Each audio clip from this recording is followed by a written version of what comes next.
Olá pessoal, sejam mais uma vez bem-vindos ao canal Entre Linhas, um canal que busca explorar os assuntos que estão nas entrelinhas da lição da Escola Sabatina. E enquanto o nosso amigo Alexandre está com suas férias aí programadas, temos aqui mais um convidado conosco que vai participar dessa oitava lição aqui, o César Pepino. Seja bem-vindo, César, ao canal Entre Linhas. Muito obrigado, fico muito honrado de estar aqui com vocês, que o nome de Deus seja glorificado e que a gente possa contribuir também.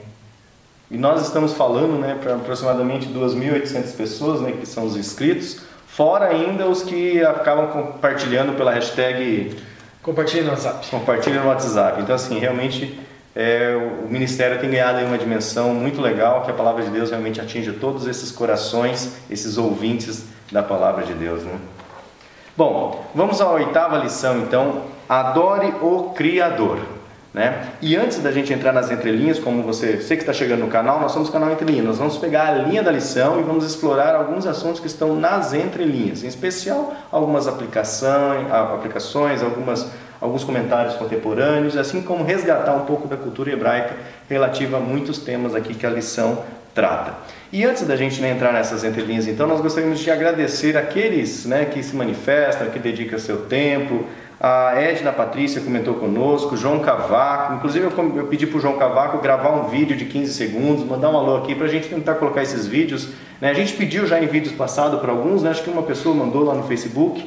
Então, assim, nós estamos tentando receber bastante vídeos para a gente poder editar e colocar sempre um alô de alguém aí da família Entre Linhas, como diz o Wagner Barros. Reginaldo Martins, que inclusive o Reginaldo apresentou o canal para o Dr. Wellington, lá de Tobias Barreto, e eles pediram o nome do seu pai, Ricardo. Isso, é Isalvi Barreto. Isalvi Barreto, lá também de Tobias Barreto. Isso, e o meu avô, Ricardo Barreto. Ricardo Barreto, legal. Vê aí se vocês conhecem a família do Ricardo.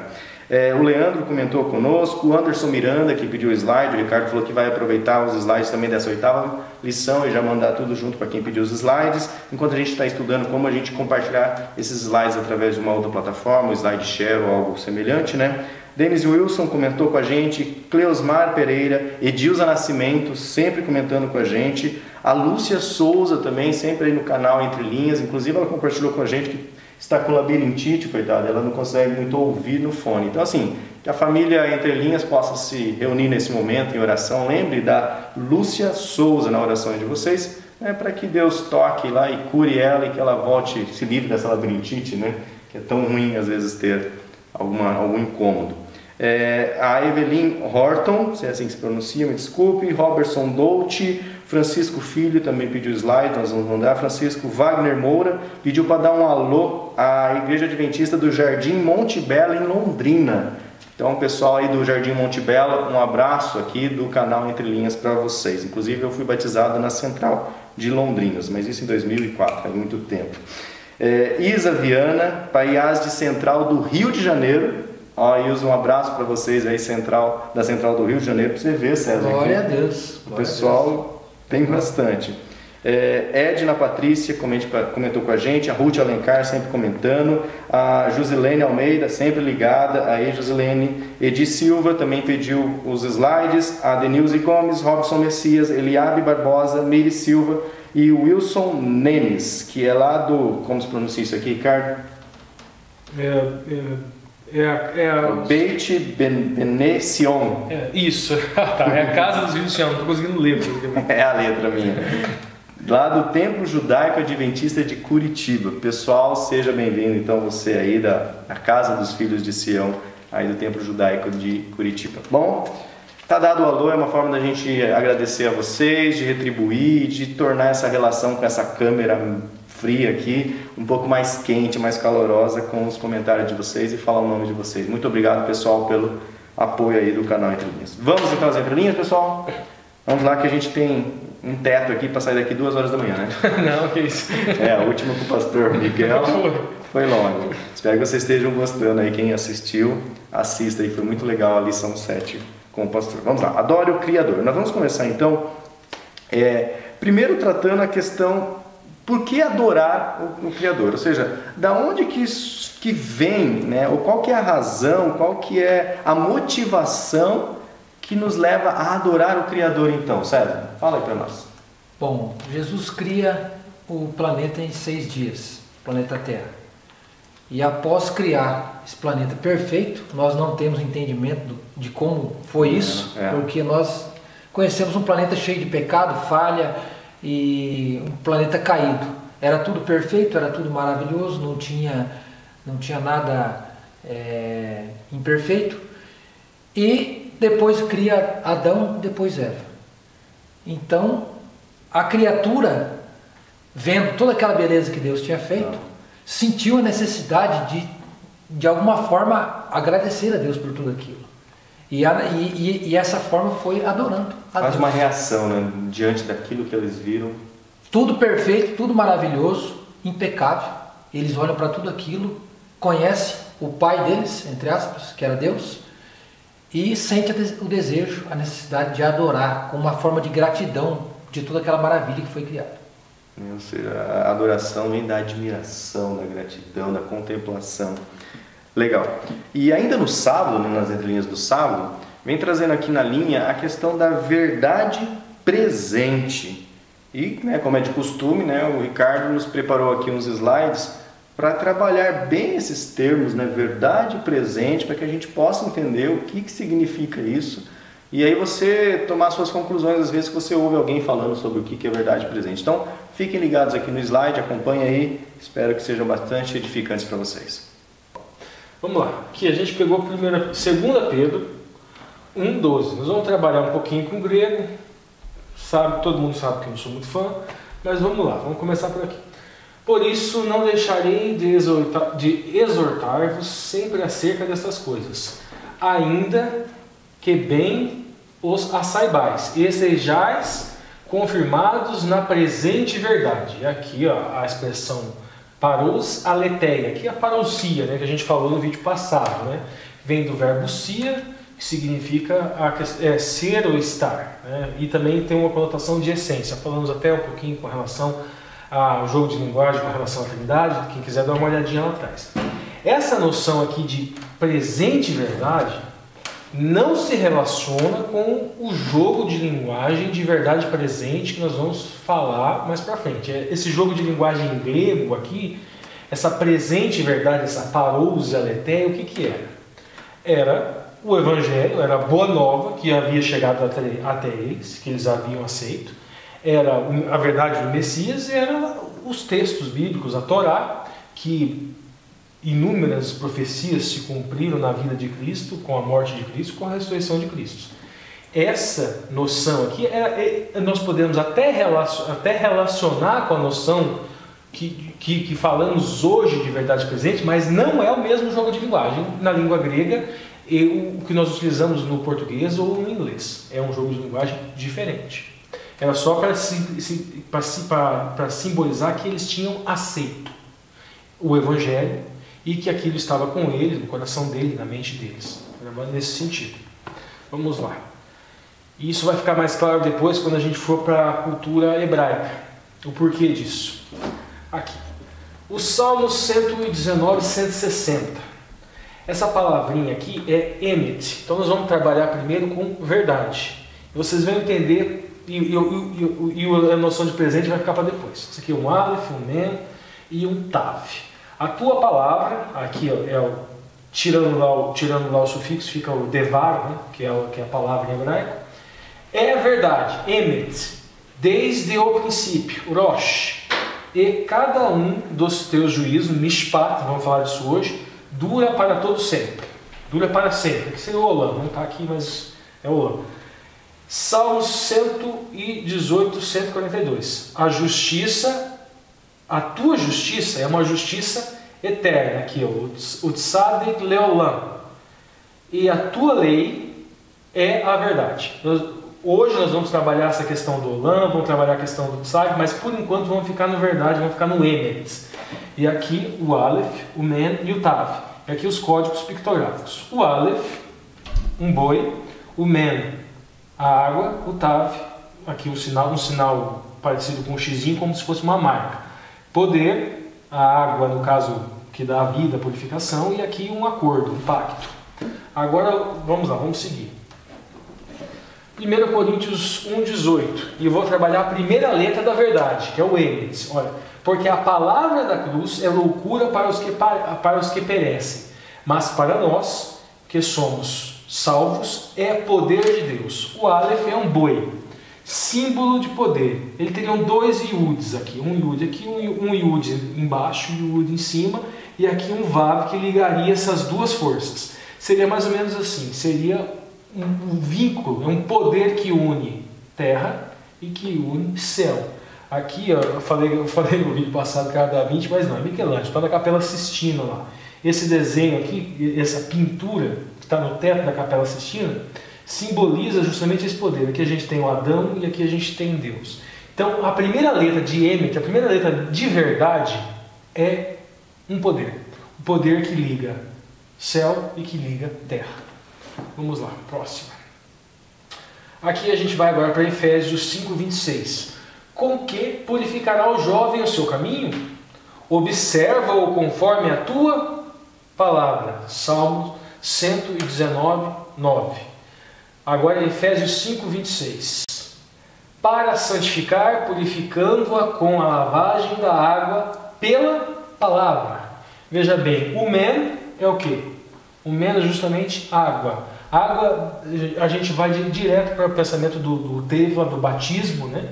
Aqui eu coloquei duas figuras, o batismo do Mashiach, Yoshua Mashiach, e o nosso batismo. Então a segunda letra de Emet, a segunda letra de verdade, ela traz a conotação de água, e pode ser feita essa referência com a purificação. Então a verdade, ela nos serve, teologicamente, dentro da Torá, para purificação. Vamos lá para a próxima. Agora, Êxodo 34:27. Disse mais o Senhor a Moisés: escreve essas palavras, porque conforme ao teor dessas palavras, o Devar, tenho feito aliança contigo e com Israel. Veja bem, as palavras, o Devar, que é a verdade, né?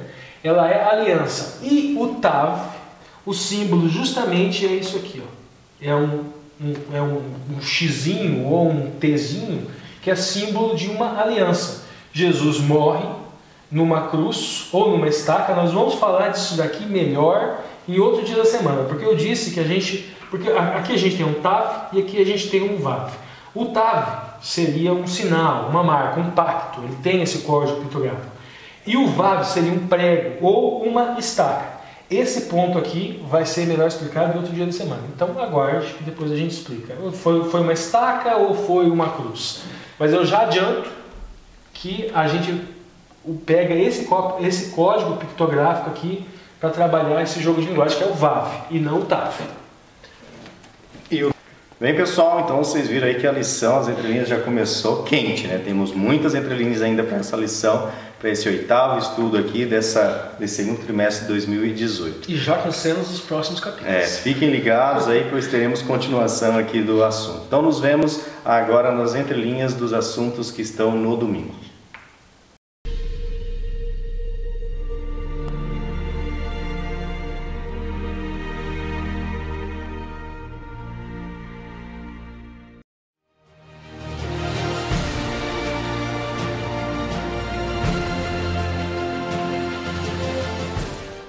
Ok, pessoal, então chegamos agora aqui na lição de domingo, que tem como tema a universalidade do Evangelho, dessa 8ª lição, desse segundo trimestre de 2018. Nós vamos começar aqui explorando, né, para variar, o que significa Evangelho na construção pictográfica lá do hebraico, inclusive hebraico mais antigo, né, que não é hebraico moderno. Não, é diferente. É bom lembrar isso. Na verdade, a gente tem os pictográficos, tem o paleo-hebraico, isso. Tem o paleo-hebraico e tem o hebraico quadrático.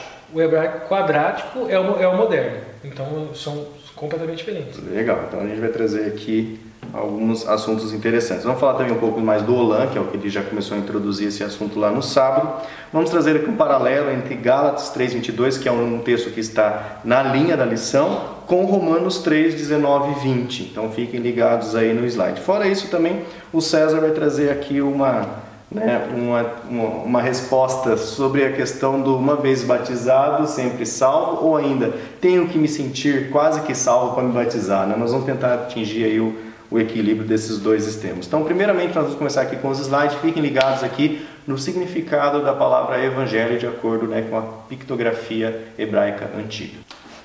Vamos lá.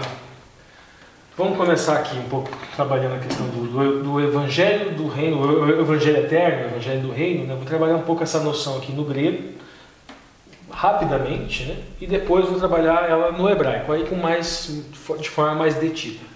Vamos lá, primeiro, vamos lá, Apocalipse 14, 6, que está na linha da lição, inclusive. E vi outro anjo voar pelo meio do céu, e tinha o Evangelho Eterno, para o proclamar aos que habitam sobre a terra, e a toda a nação, e tribo, e língua, e povo.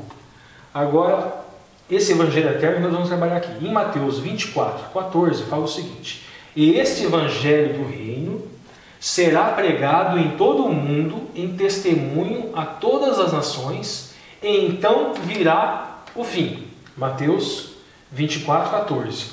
Essa questão aqui do tempo do fim, dá uma olhadinha lá no vídeo anterior, nós já trabalhamos essa passagem aqui, associada com o Apocalipse, explicamos lá o Pentecostes, a questão de festa profética, dá uma olhadinha no vídeo anterior, quem tiver alguma dúvida com relação a essa questão de tempo do fim aqui, está mais relacionado com a lição da semana passada.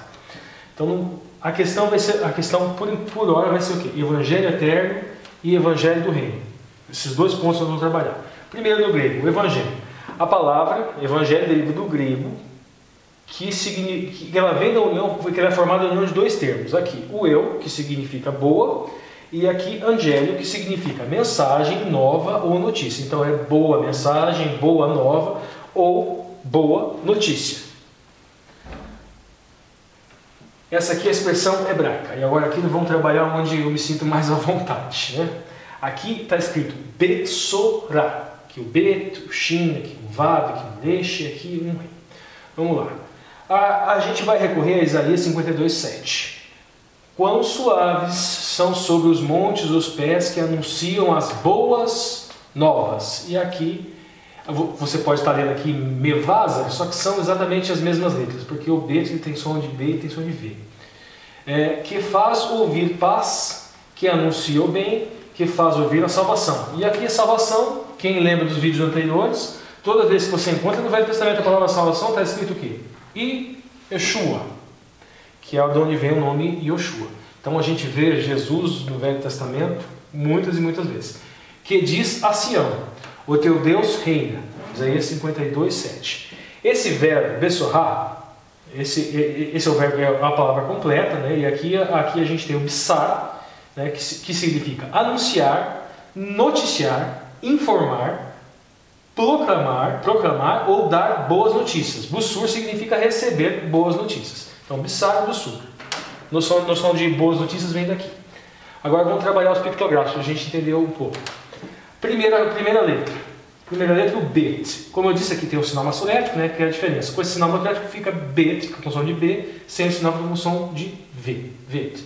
Tá. 1 Coríntios 9, 23, nós vamos entender um pouco dessa coordenada aqui do Bet com relação ao Evangelho. E eu faço isso por causa do Evangelho, para seres também participantes dele. Porque o Bet, ele tem essa noção de uma casa, de uma morada, de tenda. Mas ela traz a conotação de estar dentro. Então veja bem, o Evangelho não é pura e simplesmente algo que fique fora de você. Não, você deve entrar no Evangelho, você deve participar do Evangelho. Você se torna o Evangelho. Você leva a Boa Nova, você é o mensageiro da Boa Nova. E de certa forma você é a Boa Nova. O Bet, que é essa coordenada de dentro, primeira letra a primeira letra do hebraico, da palavra Evangelho em hebraico. Vamos lá, próximo. João 6,57.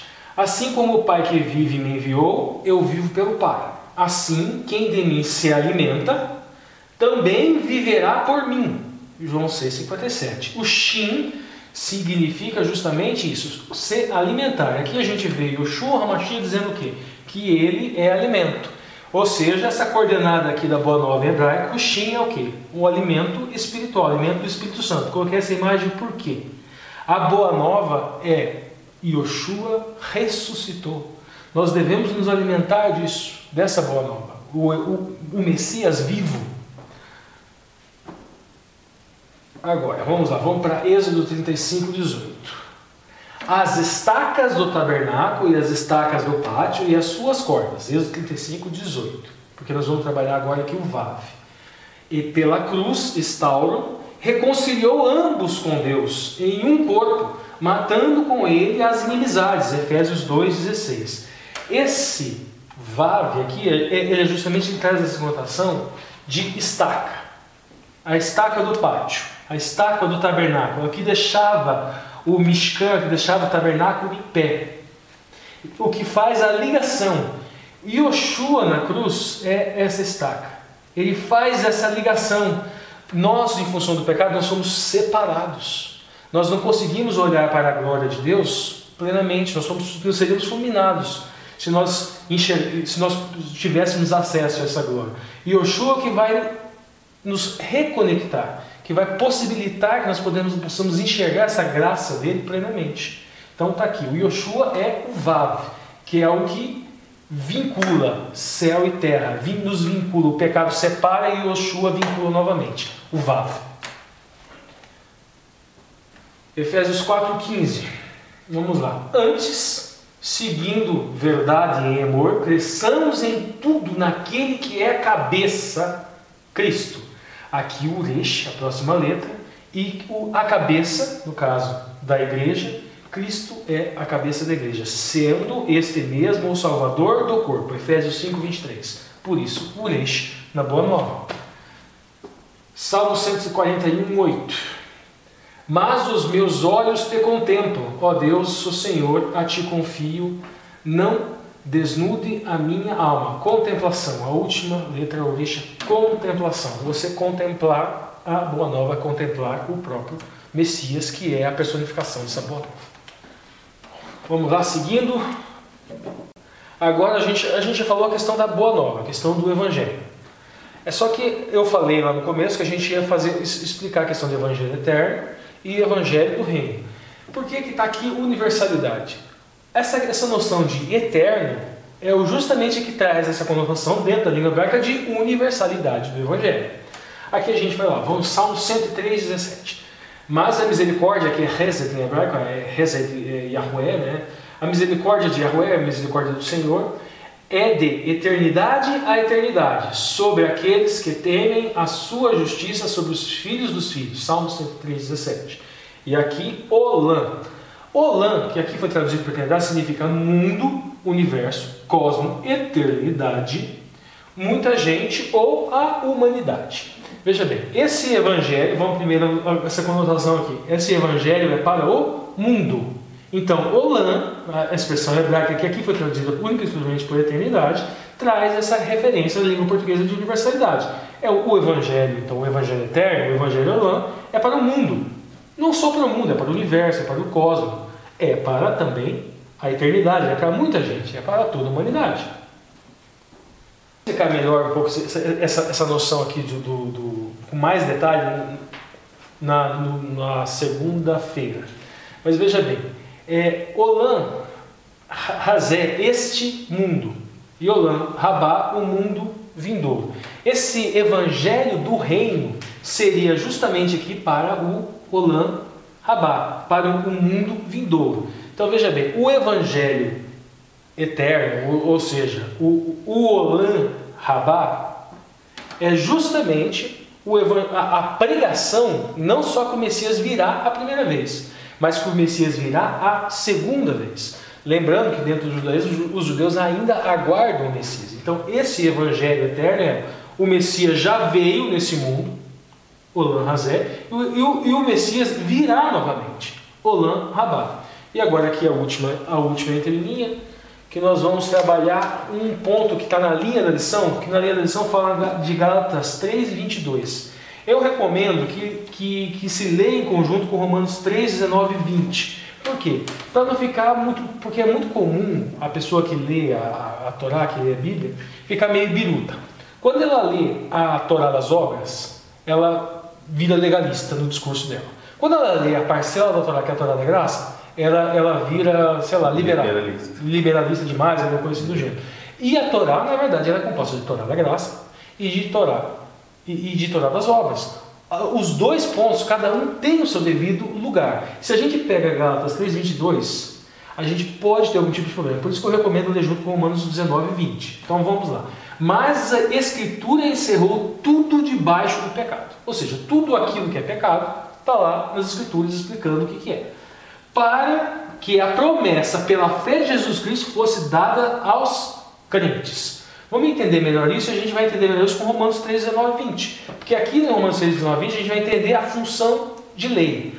Ora, nós sabemos que tudo o que é lei, aqui no grego nomos, então a referência à Torá, está falando da Torá, diz aos que estão debaixo da lei, debaixo da instrução, debaixo do nomos, o que diz? Para que toda a boca esteja fechada. Então para que é a Torá? É para que toda a boca se cale, para que toda a boca fique fechada e todo mundo seja condenável diante de Deus. Ou seja, é para aquela pessoa que quer encontrar justiça própria, quer encontrar justiça em si. É para aquela pessoa olhe para a lei e veja que essa justiça própria é impossível. Essa justiça própria não existe. É para que toda a boca se cale e todo mundo seja todos condenáveis diante de Deus. Por isso, nenhuma carne, nenhuma carne será justificada. Aqui é o de Caioma. Nenhuma carne será justificada diante dele pelas obras, pelas obras da lei. Nomos de novo. Ninguém será justificado pelas obras dele. Porque pela lei vem o conhecimento do pecado. Aqui, hamartia, é um pecado no sentido amplo, é o pecado no sentido de errar o alvo, é o hatá hebraico. Então, leia em conjunto que vai ser mais produtivo. E ainda no assunto de domingo, trazendo aqui sobre a universalidade do Evangelho, a linha traz assim, que já que o Evangelho é universal, na verdade ele é universal porque o pecado é universal, que é como o Ricardo acabou de colocar aqui, ou seja, que toda boca se cale. E diante dessa universalidade do Evangelho e universalidade do pecado, às vezes nós temos alguns problemas, porque algumas pessoas, o que elas fazem? Elas tentam pensar no batismo, somente se entregar para Deus, somente quando elas estiverem santas, preparadas. E outras pensam que não pensam assim, já me batizei, já estou santo e já estou preparado para ir para o céu. Como que a gente pode trabalhar com esses extremos? São dois extremos que Satanás usa para tirar a pessoa do caminho. Os dois extremos são errados. O pecado, como já foi falado, é universal.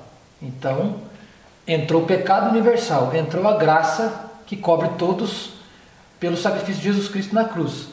Então essa ideia de uma vez salvo, salvo para sempre, é uma ideia totalmente errada, porque o próprio Jesus falou, sede perfeito como é perfeito o Pai que está no céu, sede santo como Deus é santo. Então a gente tem que estar crescendo a cada dia. Então você peca, você erra, você pede perdão, se arrepende e continua a sua caminhada em crescimento com Cristo. A outra ideia de que eu tenho que ficar santo para me batizar, não vai conseguir chegar nunca, porque é um processo que no batismo, recebendo o Espírito Santo, você vai começar esse processo de santificação. Então não tem como você esperar ser santo para a hora que estiver santo você se batizar. Você não vai conseguir isso. É como o Ricardo falou, é a justiça própria, que não existe em nós, justiça própria. A justiça ela vem de Jesus Cristo, a graça ela vem de Jesus Cristo. Então é Ele que vai dar essa força. Os dois extremos são errados. O César pode trazer experiência. Eu posso. A sua própria experiência, seu testemunho. Bom, o meu testemunho de vida eu demorei quase 15 anos para me rebatizar, entendendo que eu tinha que estar pronto, eu tinha que estar santo, eu tinha que estar sem pecado, eu tinha que deixar tudo que eu fazia de errado para poder vir para os caminhos de Deus e não pecar mais. Uma concepção errada, uma concepção equivocada que eu tinha, e por uma decisão que o Espírito Santo me impulsionou a tomar a decisão, pelo batismo, conversando com o pastor falou, não, você nunca vai conseguir. Interessante o conselho do pastor. Porque você só vai conseguir isso que você está querendo através do batismo. Então também eu me equivoquei nesse entendimento. Pessoal, na verdade os extremos sempre são perigosos, Independente do assunto, por isso que nós temos aqui as entrelinhas, para tentar apresentar muitos extremos, mas também trazer você para o eixo, né, para o centro, para o equilíbrio. Então, encerramos aqui, né, as entrelinhas do assunto de domingo. Lembrando sempre, né, pessoal, você que não é inscrito no canal, que recebeu esse e-mail através da hashtag Compartilha no WhatsApp. Se inscreva no canal Entre Linhas, para a gente saber que você sempre está aqui ativo no nosso canal. E acione o sininho para que o YouTube te alerte. E aproveitando, né, o YouTube, infelizmente, pessoal, não tem alertado todo mundo de todos os vídeos que a gente posta, porque agora a gente está postando 8 vídeos por semana, os vídeos diários mais o compiladão. O vídeo inteiro, inclusive, na semana passada não foi notificado. Não foi alertado, não foi notificado. Então, pessoal, novamente, né, todos os vídeos na descrição tem os links para os vídeos diários, ok? E sempre, né, entre no canal. Aí no seu smartphone você tem um lugar que diz assim, inscrições no YouTube. Clique em inscrições, vai aparecer lá todos os canais inscritos. Tem lá o canal que tem novidade, geralmente aparece primeiro com a bolinha de quantas novidades ele tem. Então, tem esse costume de consultar as suas inscrições. Não, e pode inclusive entrar no YouTube e digitar Entre Linhas Lição, já vai aparecer o canal. Se não achar o canal, né? Isso, pesquisa na barrinha de pesquisa do YouTube, Entre Linhas, escreve Entre Linhas Lição, que já aparece a gente. Já aparece o canal. Então, fica aí a dica, porque às vezes os irmãos têm nos falado, cadê a lição de quarta, cadê a lição de terça, eu não recebi. Na verdade, assim, as lições estão postadas lá, mas o YouTube não está avisando vocês, ok? Então, mas mesmo assim, acione o sininho, quem sabe o YouTube uma hora resolve ajudar todo mundo, né? Todos os YouTubers estão reclamando disso aí. Né? Compartilha no WhatsApp, comente e deixe seu joinha para que também o YouTube entenda que você goste desse assunto. Nos vemos então no próximo assunto nas entrelinhas de segunda-feira.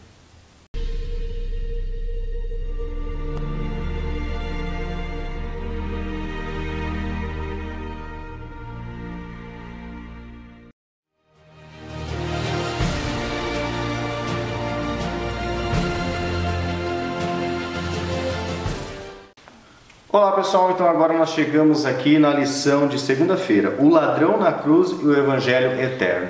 Segunda-feira dessa 8ª lição desse segundo trimestre de 2018. Vamos aqui começar a explorar algumas entrelinhas, fiquem ligados, pois nós vamos tratar aqui de vários assuntos. Primeiro, possíveis nomes dos ladrões que estavam na cruz, já que a linha da lição trouxe ladrão na cruz, né? Quantos ladrões foram crucificados na cruz? Olha só que entrelinha interessante, pessoal, para você aí que uma vez ouviu falar de alguma coisa diferente, você vai ouvir aqui também na entrelinhas. A cruz era uma estaca ou era uma cruz? Agora a gente vai falar daquilo que eu deixei para trás. Isso, exatamente, né? E também nós vamos novamente explorar as entrelinhas desse termo, né? Estarás hoje comigo no paraíso. Como que a gente pode interpretar esse texto, já que é só um problema de vírgula, é só um problema lá do que, o que é, né? Então fiquem ligados, nós temos essas entrelinhas. E o César também, né, nos trouxe uma fala aqui baseando sobre esse dogma, essa doutrina de que é só esperar fazer que nem um ladrão, né? Vamos esperar o último suspiro. Então, fiquem ligados aí nas entrelinhas, vamos começar aqui pelos slides. Vamos lá, primeiro, o ladrão na cruz e o evangelho eterno, é o tema. Na lição de segunda-feira, ficou para trás, eu me esqueci de trazer essa informação, vou trazer agora. Essa noção, que quando a gente falou de verdade presente, e a gente falou do Olancos e tal, eu vou trazer essa informação com relação ao tempo dentro do hebraico bíblico. Porque assim, o hebraico moderno sofreu várias modificações, mas o hebraico bíblico ele só tem 2 tempos. Ele não tem o tempo presente. Então por isso que lá atrás eu falei que esse jogo de linguagem de verdade presente você não tem como você encontrar na Bíblia. Como que funcionam os tempos no hebraico bíblico? Os tempos do hebraico bíblico é o seguinte: primeiro, nós temos uma ação, ou algo, um evento, um fato, que ele se completou, ou seja, uma ação completa. Esse seria aquilo que a gente chama, vamos dizer assim, de passado. Algo completado, algo pleno, completo, pronto e acabado. Seria o que nós chamamos de passado. E o futuro seria um ato, um evento, um fato, alguma coisa que ainda não aconteceu, que ainda não se completou. Então esses seriam os 2 tempos. O presente não. Alguns entendem, alguns trabalham com a ideia de que naquela cultura, que era uma cultura que era muito concreta, toda a construção linguística é pautada nisso, em concretude, então seria talvez um indício de que eles entendem que o tempo é algo ilusório, que você não consegue pegar propriamente em si. Então, por exemplo, a questão de profecia. A questão de aquela profecia, aquela fala, vai acontecer tal coisa. essa coisa se completa, ou seja, profecia cumprida no passado. Se a coisa não se cumpriu ainda, vai se cumprir no futuro. Também traz uma noção de certeza. Agora vamos voltar à questão aqui das entrelinhas aqui, ladrão na cruz e o Evangelho. Onde que a gente encontra os nomes desses ladrões que se falam tanto por aí? Dimas e Gestas. Ela está num livro apócrifo, que é o Evangelho de Nicodemos, está no capítulo 9, no verso 5. E aqui conta a história. Então Pilatos ordenou que fossem curados, e assim segue. E Dimas e Gestas, ambos malfeitores, serão crucificados juntamente contigo. Está no livro apócrifo, não está na Bíblia. Essa foi a primeira. Agora um outro ponto que o Lúcio comentou. São quantos que foram ladrões que foram crucificados? Numa leitura mais tranquila, mais leve, vamos dizer assim, da Bíblia, entendemos que são 2 ladrões. E, sinceramente, eu prefiro essa interpretação. Mas, para ninguém ser pego de surpresa, afinal aqui o canal Entre Linhas, a gente vai trazer todas as outras possíveis interpretações. E aqui, nessa região aqui, na França, né, numa região administrativa da Bretanha, encontraram essa construção, vamos dizer assim, esse monumento, essa escultura. E ela representa justamente o Calvário. E foram encontradas exatamente 5 cruzes. Eles fazem uma leitura de todo o Evangelho. Eles pegam os textos dos Evangelhos e o pior é que casa um pouco assim a interpretação. Você pode ler o Evangelho de um jeito, você pode ler o Evangelho de outro. Não me convenceram ainda. Mas eles pegam João 19, no capítulo 19, 17, 18, que eles entendem que aqui é o carro-chefe deles, é a passagem principal. Que está escrito o seguinte, ó.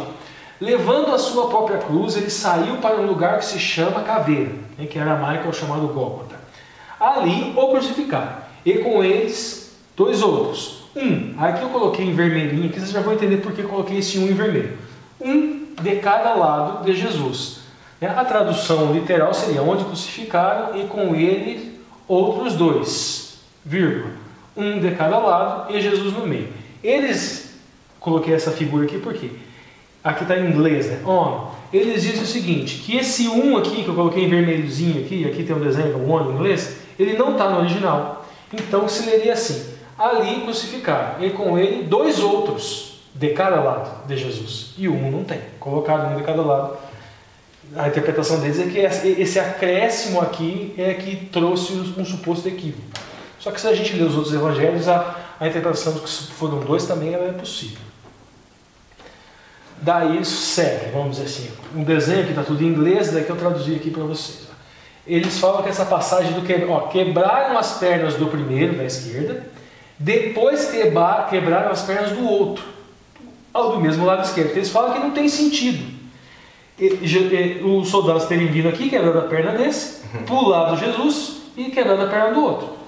Tem até um sentido lógico, né? Eles falam, não há razão para pensarmos que no caso 3 crucificados. Eles quebrariam as pernas de iriam até o outro do outro lado, passariam pela frente de Jesus e depois voltariam para Jesus para quebrar as pernas e viriam que ele estava morto. Agora a próxima, a questão de estaca e a questão de cruz. Eu já adiantei um pouquinho, né? Que vamos lá, estaca ou cruz. Primeiro, essas seriam 4 formas que se utilizariam de formas de crucifixão, né? De estauros, vamos dizer. Essa primeira aqui seria a comissa. Essa segunda aqui, que seria onde a barra transversal estaria mais ao centro, quadrata. Essa outra aqui que nós teríamos uma estaca para cá e uma barra transversal assim quase que em forma de X, decussata, e capitata em forma de T. A gente vai lá na concordância no The Strongest, na concordância bíblica exaustiva, fornece como significado primário de stauros, que seria a palavra grega, uma estaca ou um poste, e para chilion, ou a lenha, árvore, ou madeiro. Por que o significado primário é estaca?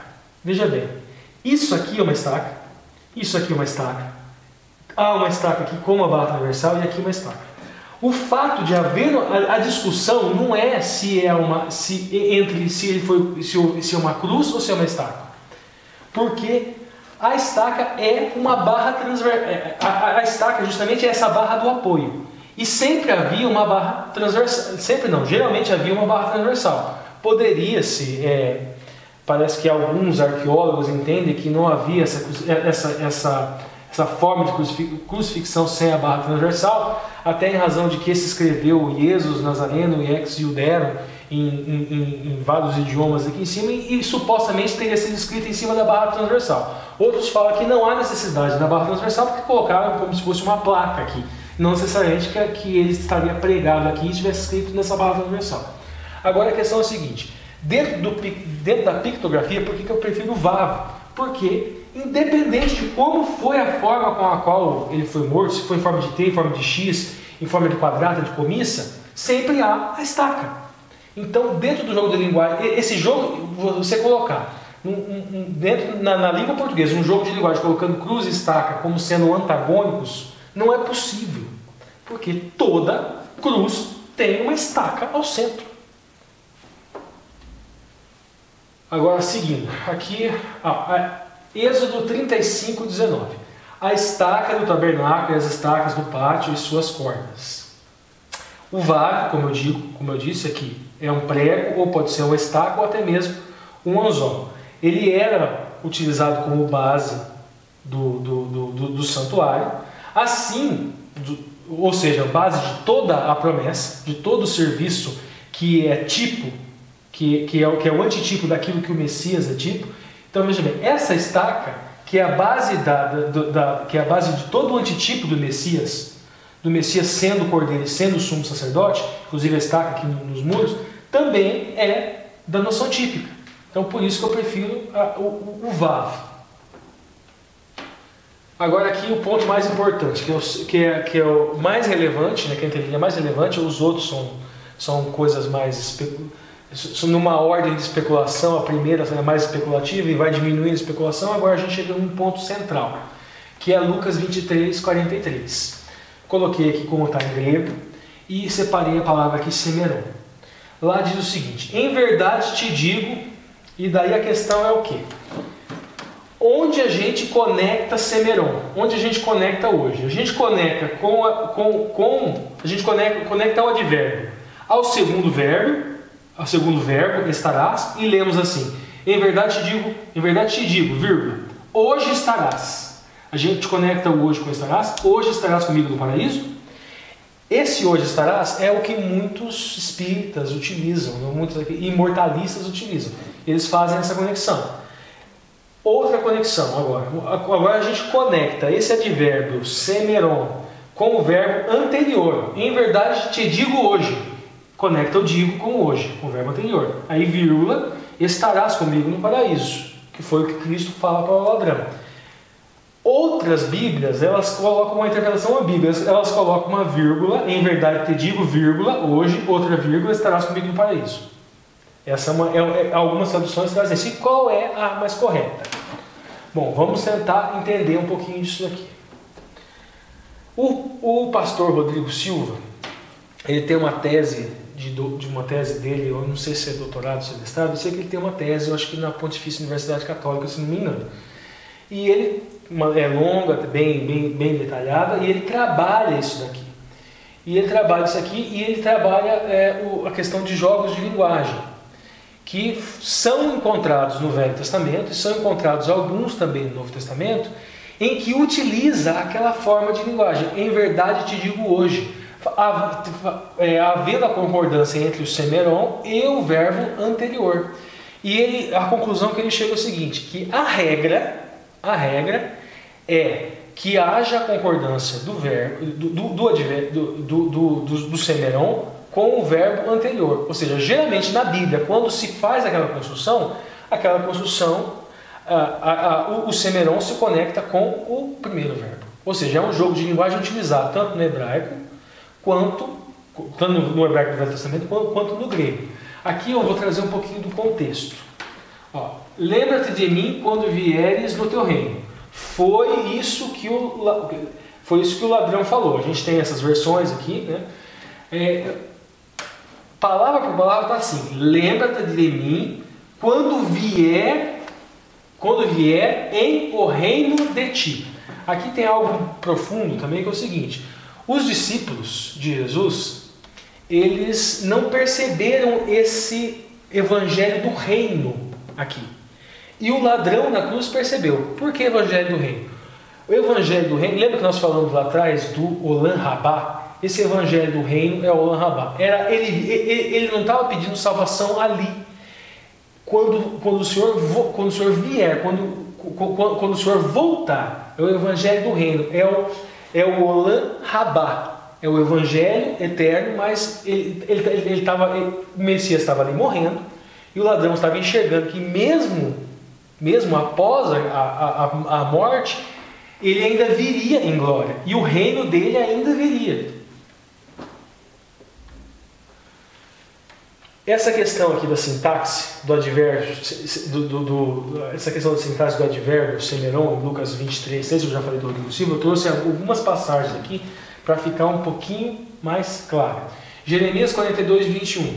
Eu vou tenho declarado hoje, e aqui o hebraico, aion, mas não destes ouvido a voz do Senhor teu Deus, em coisas algumas pela qual Ele me enviou. Aqui a gente vê a utilização exatamente como nós, que não somos imortalistas, entendemos. Declarado hoje, lá em Jeremias. Agora em Deuteronômio. Então eu vos declaro hoje. Aqui o aion de novo. Que, vírgula. A gente vê aqui o aion, ele conectado com o declaro. Lá em Deuteronômio também. A gente vê muito isso no Deuteronômio, no Devarim. Ó. Eu coloquei várias passagens aqui, não trouxe todas. Ó. Te ordeno hoje. Ó. Deuteronômio 6, Deuteronômio 11, Deuteronômio capítulo 4, capítulo 30, 27. Coloquei aqui, quem depois quiser os slides, são várias e várias passagens que utilizam esse jogo de linguagem.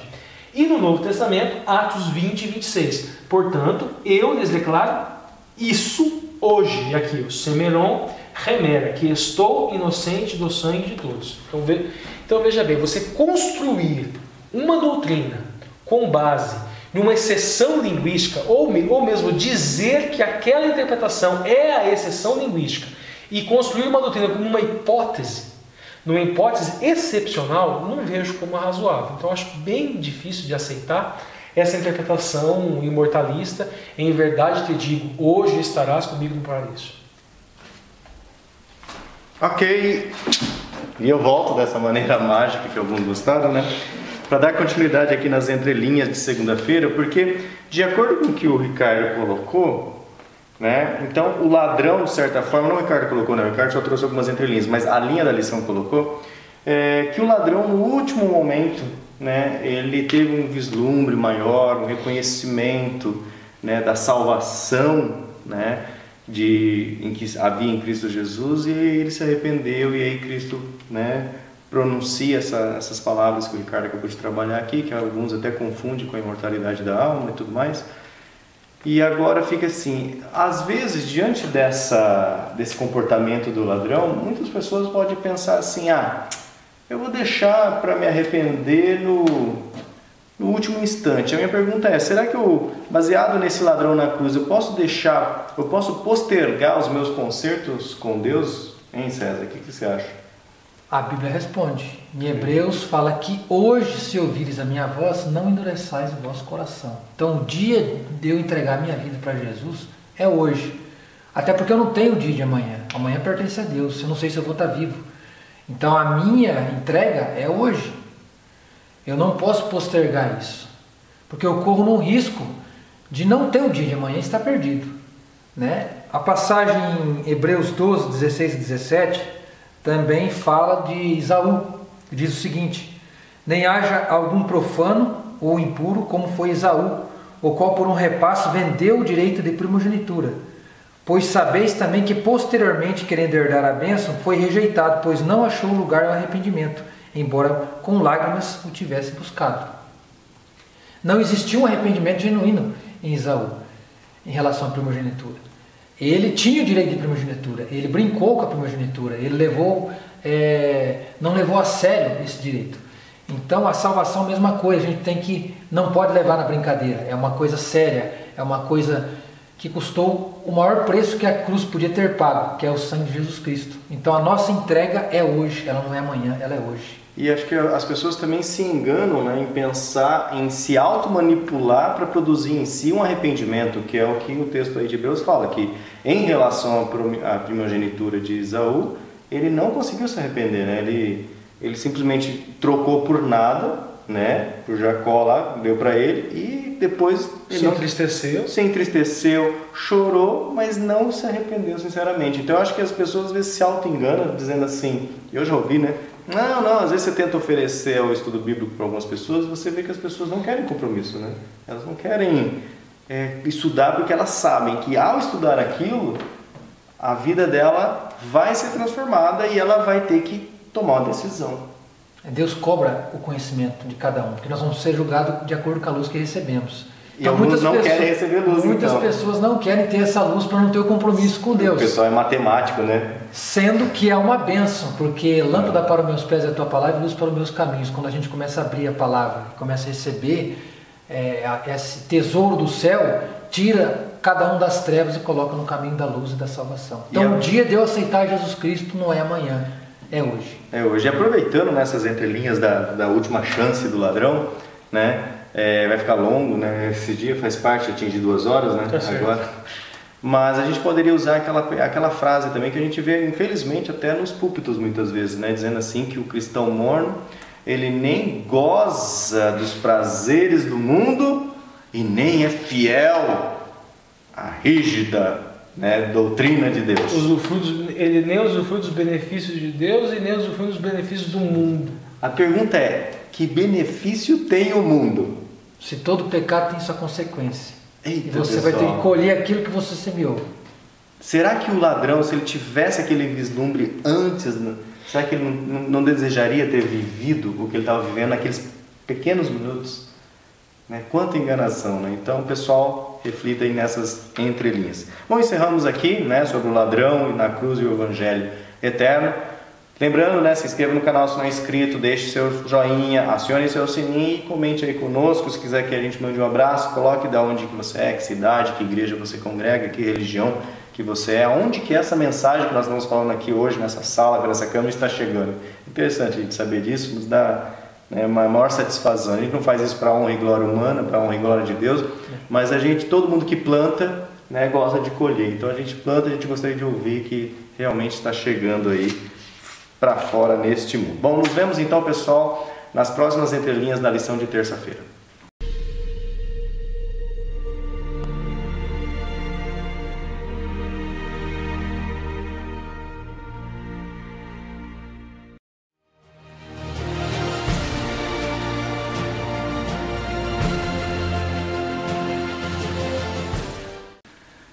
Ok, pessoal, chegamos então ao estudo de terça-feira só, né? Então o assunto de segunda-feira prolongamos aqui um pouco, tivemos várias entrelinhas aqui. Fica a dica para você, tanto do celular quanto do computador, você tem a opção de colocar o entrelinhas em alta velocidade, né? Para seu tempo render mais. Eu faço muito isso. Até 1.5 eu acho bem legal. Dá para ouvir no 2, né? O 2 dá para ouvir, é bom que você vai treinando o ouvido, mas dependendo, as minhas falas às vezes ficam muito rápidas. Mas 1.5 você consegue. Então vai lá, pessoal, aí nos 3 pontinhos aí, ou nas settings aí do computador, tem lá velocidade. Tá geralmente normal, ou 1.0. Coloca lá 1.5. Você vai ver que esse vídeo vai andar um pouquinho mais rápido e você vai conseguir ouvir. Eu não tenho paciência, eu boto no 2. Na verdade, hoje eu assisto tudo no YouTube em 1.5 ou em 2x, né? Para ganhar tempo e poder assistir mais coisas. Mas é a vida, né, pessoal? Antes não tínhamos nem isso. Mas voltando às entrelinhas de terça-feira, pessoal, nós vamos explorar aqui novamente temei a Deus e dai-lhe glória. Primeiro, temei. O que é o temor? A palavra temor, né, que gera tantas dúvidas às vezes, né, que cada um aplica com o seu peso. Ai, tenha medo. Outros falam assim, não, tenha honra, tenha glória, tenha, né, qualquer respeito a Deus. Vamos ver, né? Temei a Deus e dai glória. O que seria dai glória? E depois nós vamos trazer novamente qual seria, né, uma aplicação mais prática desse temer, né? Seria a obediência, seria o medo, seria o temor mesmo. Então fiquem ligados aqui primeiro nos slides e não se esqueçam das dicas que nós estamos dando aí para você achar os vídeos na descrição, para você dar seu joinha, para você acionar seu sininho, para você comentar e compartilhar também na hashtag. Vamos lá. Eu vou trabalhar um pouquinho o hebraico aqui e eu vou trazer 4 enfoques, tá? Cada uma das passagens bíblicas. A expressão hebraica aqui para o temor aqui é iré. Vamos lá, Gênesis 22, 12. Então disse: não estendais a tua mão sobre o moço e não lhe façais nada. Portanto, agora sei que temes. Aqui temes a Deus, né? Aqui é utilizado o Elohim. E não me negastes o teu filho, o teu único. Gênesis 22, 12 está falando de quem? Está falando de Abraão e Isaac. Essa expressão aqui, a gente vai procurar no dicionário hebraico, iaré, a gente tem um verbo, significa temer, honrar, respeitar. A gente tem também o adjetivo, temente ou respeitoso. Dentro da pictografia a gente encontra aqui um Yud, um Resh e um Aleph. O Yud, o símbolo, é um braço com uma mão, ou seja, é uma ação. É uma ação, uma atitude. O Resh é uma cabeça. Então veja bem, a gente tem uma ação com a cabeça. E essa ação com a cabeça ela é referente a um poder que é o Aleph.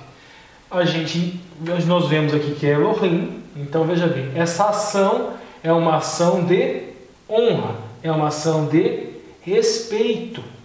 Então esse temente a Deus é ser respeitoso, é uma ação da sua mente para com Elohim, para com Deus. Obviamente que essa palavra pode ser empregada com outras coisas e essa reação da cabeça pode ser diferente. Vamos lá. Aqui, lembre-se que lá atrás eu trabalhei com Abraão. Então o temor a Deus focado na promessa. Agora aqui, o amor a Deus focado agora em Moisés, focado agora na lei. Êxodo 20, 20. E disse Moisés ao povo: não temais. Aqui a pronúncia pode ser um pouco diferente, mas são as mesmas letras. Tiral, que Deus veio para provar-vos e para que o seu temor, e eratô, não se esqueçam, as mesmas letras. A pronúncia é diferente por causa dos sinais maçoréticos. Esteja diante de vós para que não pequeis. Agora aqui a mesma coisa agora no contexto de Moisés com relação à lei. Tudo isso vai se conectar quando a gente chegar na parte final da explicação. Então vamos lá. Falamos lá de temente a Deus com relação à promessa, Abraão com relação à lei, agora aqui com relação a Jó. A gente vê lá em Jó. Então respondeu Satanás ao Senhor e disse: porventura teme Jó a Deus debalde? Daí começa a acusação. Então veja bem, Jó aqui ele não era propriamente um judeu. Alguns acreditam da linhagem de Abraão, outros. Então assim, a colocação histórica de Jó ela é bem dúbia, a gente não vamos entrar nisso. Mas aqui nós temos uma pessoa e um temor a Deus aqui no sentido de obediência também, mas alguém propriamente que a gente não pode dizer que é um judeu. Podemos dizer ser temente a Deus no sentido aplicado também aos gentios. Agora aqui com relação a Salomão e a questão do temer. De tudo que se tem ouvido, o fim é temer a Deus e guarda os seus mandamentos, porque esse é o dever de todo homem. Aqui nós estamos falando de uma pessoa que no final da vida se rendeu até ao paganismo e permitiu práticas pagãs. Acreditamos que ele está entre os salvos, que lá pelos 48 de segundo tempo deve ter se arrependido, acreditamos nós, porque afinal de contas ele está entre os heróis da fé, né?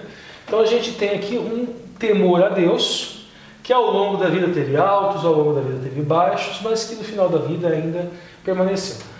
Nós vamos entender melhor eu coloquei 4 paralelos aqui de temor a Deus, nós vamos entender melhor isso aqui quando a gente chegar no último slide de glória. Lembra-se que a mensagem é temer a Deus e dar glória. No último mensagem de glória, nós vamos trabalhar agora a expressão hebraica de glória. Todos esses quatro pontos do temente a Deus aqui, com esses 4 arquétipos de personagens, vão ficar mais claros e vão ficar gravados na mente de vocês. São 4 formas de temer a Deus e dar glória, né? Vamos lá. 1 Reis 8:11. Aqui a gente vai trabalhar agora com a expressão de glória. Vamos lá.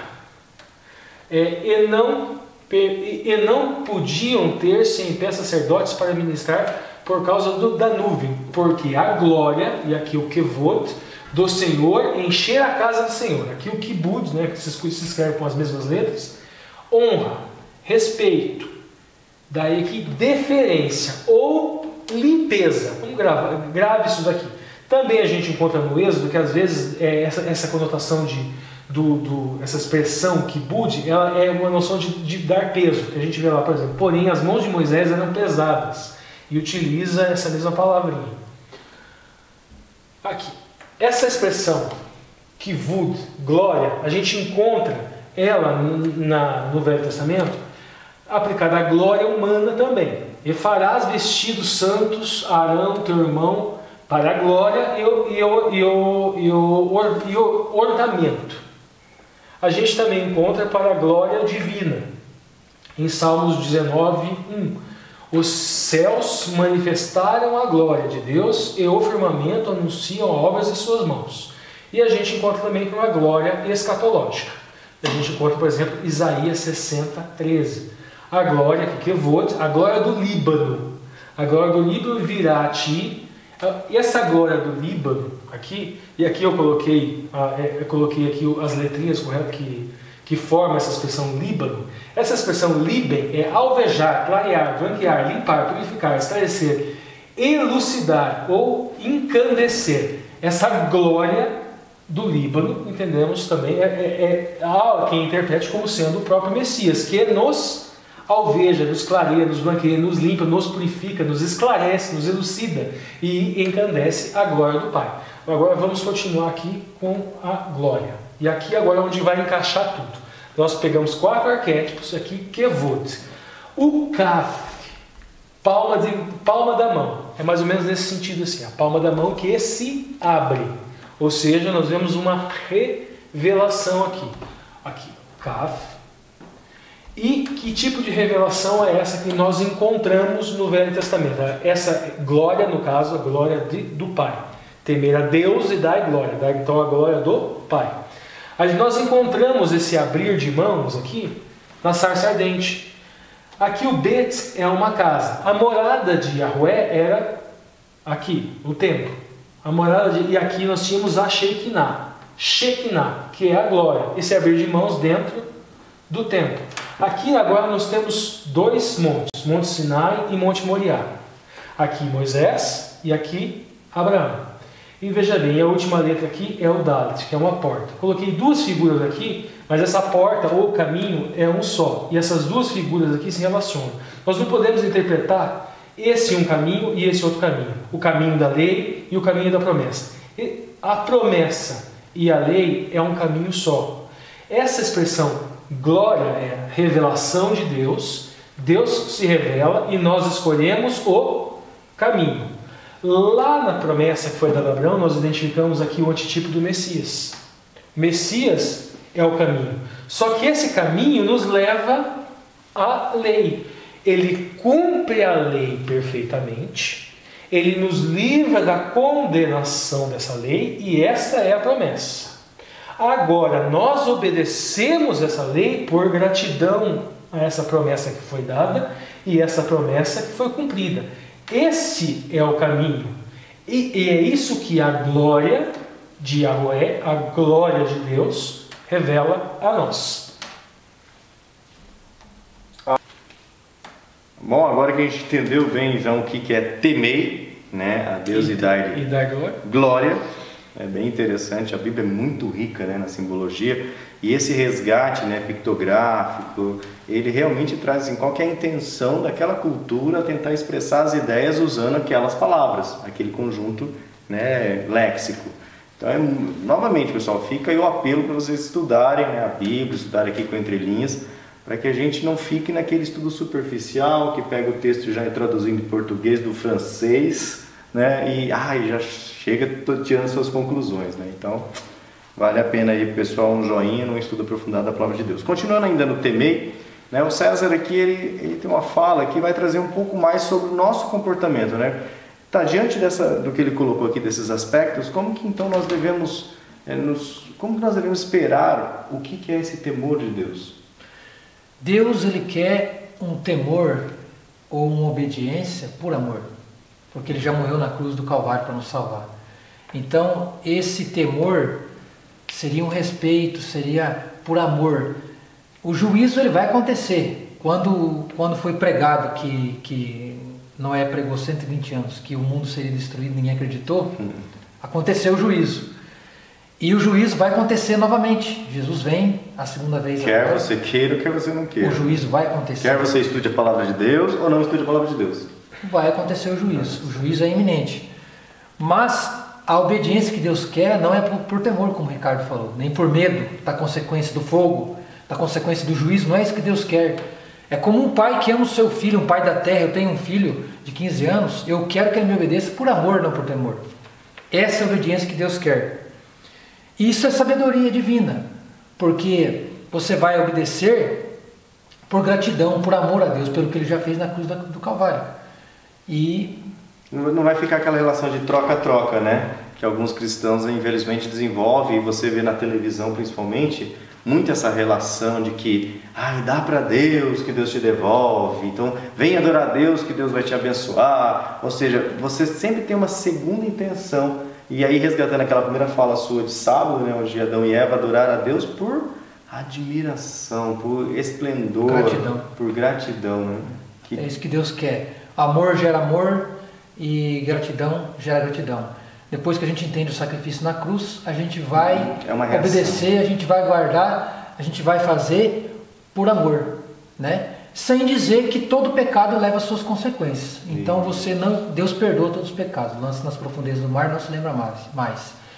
Mas as consequências ficam. Então, o pecado gera tristeza, gera dor, né? Obedecer a Deus gera alegria, gera felicidade, gera salvação e vida eterna. E gera segurança também, né? Que você tem segurança e esperança. Amém.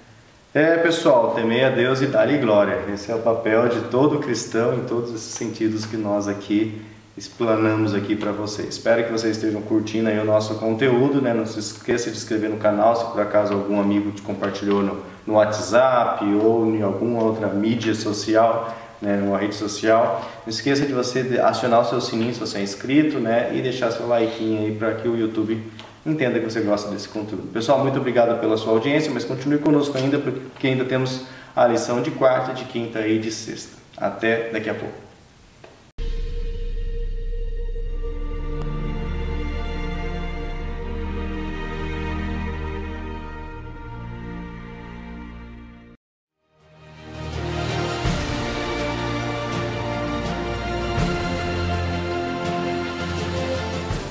Pessoal, então chegamos aqui às entrelinhas da lição de quarta-feira, dessa oitava lição desse segundo trimestre de 2018, que tem como título É Chegada a Hora do Seu Juízo.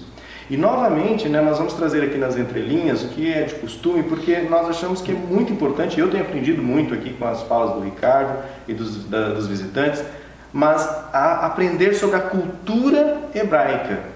Porque a Bíblia, querendo ou não, né, Deus usou, né, todo esse povo para compilar a palavra dele, e essa palavra está em nossas mãos. Ela foi traduzida várias vezes, né, em várias línguas, então é importante que a gente resgate essas palavras. Talvez você que está chegando aí no canal, vê lá o Ricardo apontando as letras, e que parece um boi, e que parece uma estaca, e fique pensando, por que ele está falando isso?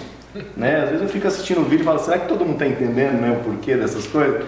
E na verdade, pessoal, é justamente para que a gente entenda que a palavra de Deus ela é muito mais profunda, que os símbolos, né, na palavra de Deus, eles têm assim, muito significado. E que às vezes com as traduções acaba perdendo um pouco esse significado. Então por isso a gente tem se esforçado aqui para a gente resgatar, né, esse significado para tentar entender bem a palavra de Deus e evitar aí possíveis distorções. Então novamente nós vamos começar tratando da palavra juízo. Como que, né, o que significa juízo? Como que essa palavra é tratada lá no Antigo Testamento? E depois, aproveitando, né, o tema juízo, nós vamos tratar aqui sobre o juízo pré-advento, o probatório, o judicativo e o juízo executivo. Então, fiquem ligados aqui nos slides e acompanhem a formação pictográfica, né, da palavra juízo em hebraico. Vamos lá.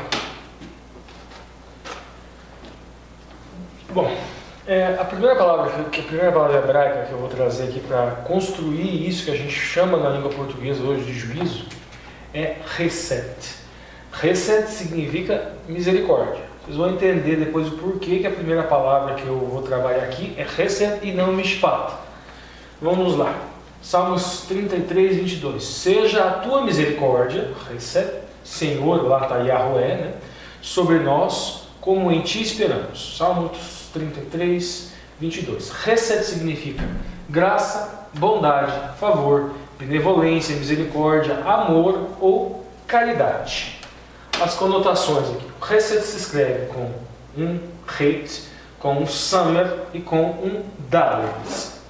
Veja bem, o Het, dentro da estrutura pictográfica, é a parede de uma tenda ou uma cerca.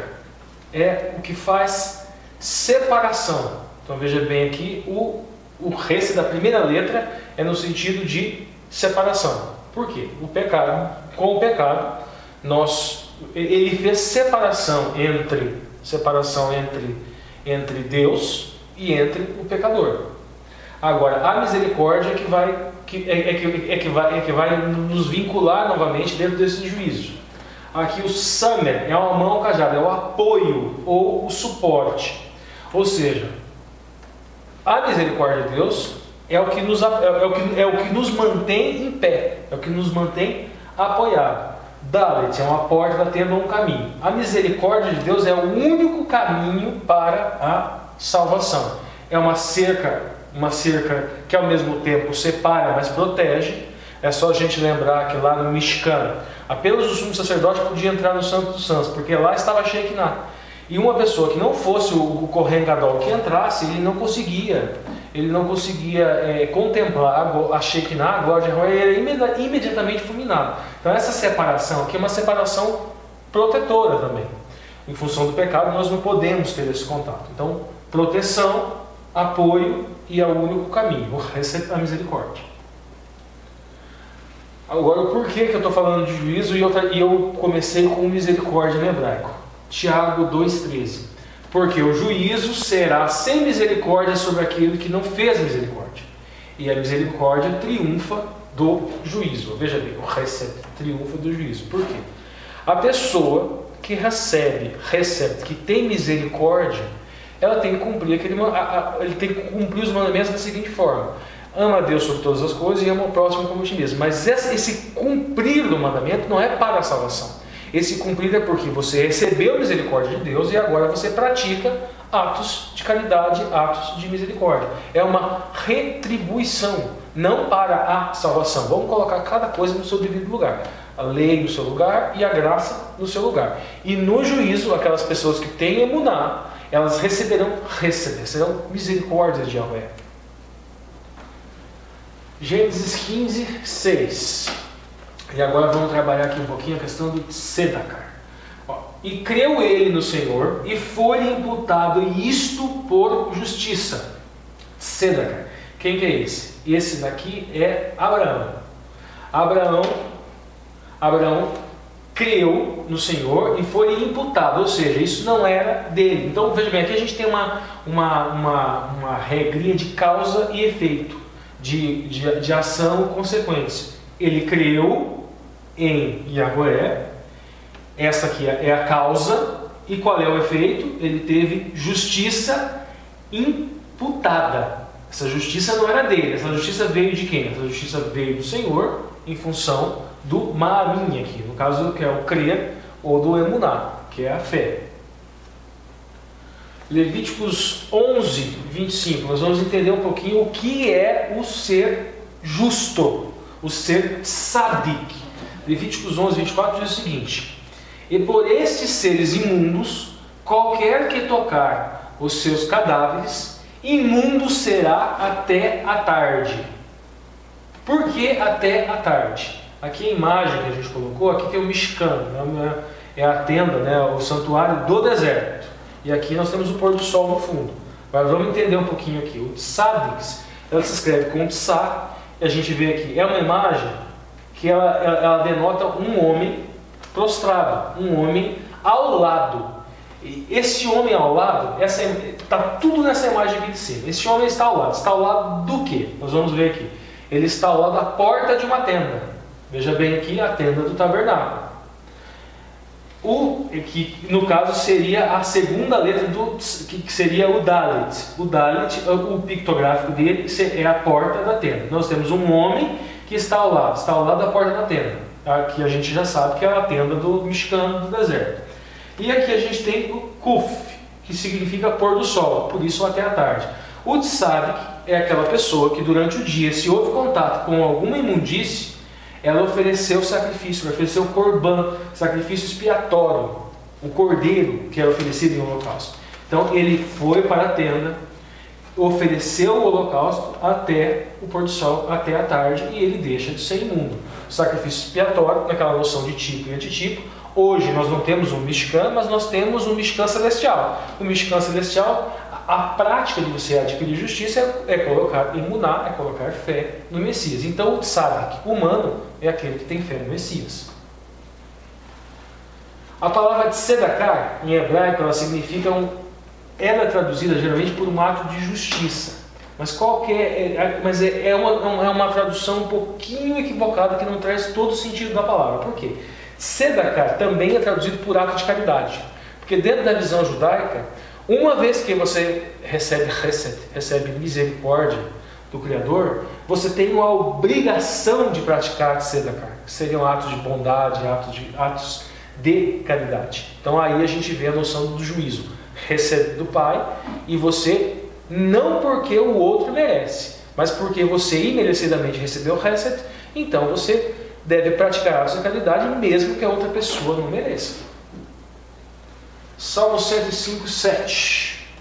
Aqui a gente vai trabalhar agora uma outra expressão. Ele é o Senhor nosso Deus, e os seus juízos estão em toda a terra. Aqui juízos, aqui agora a gente chegou finalmente no Mishpat. O Mishpat, a gente começa com um men.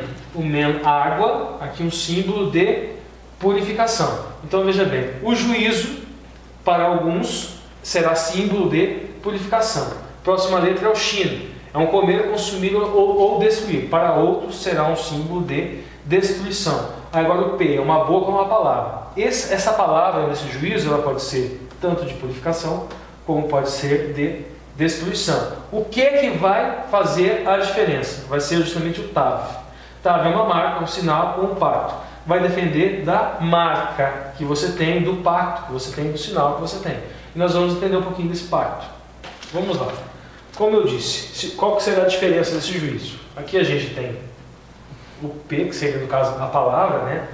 E aqui as duas diferenças. Então como seria essa palavra? Ó, Gálatas 5.4. Lá em Gálatas 5.4 a gente vai pegar o Shin, no caso a destruição. Ou seja, uma palavra, um juízo, vamos dizer, de destruição. Ela vai acontecer para quem? Gálatas 5.4. Separados estais de Cristo, vós o que sois vós o que vos justificais pela lei, da graça tendes caído. O que o apóstolo Paulo fala aqui em Gálatas? Quem é que cai da graça? Vós, os que vos justificais pela lei.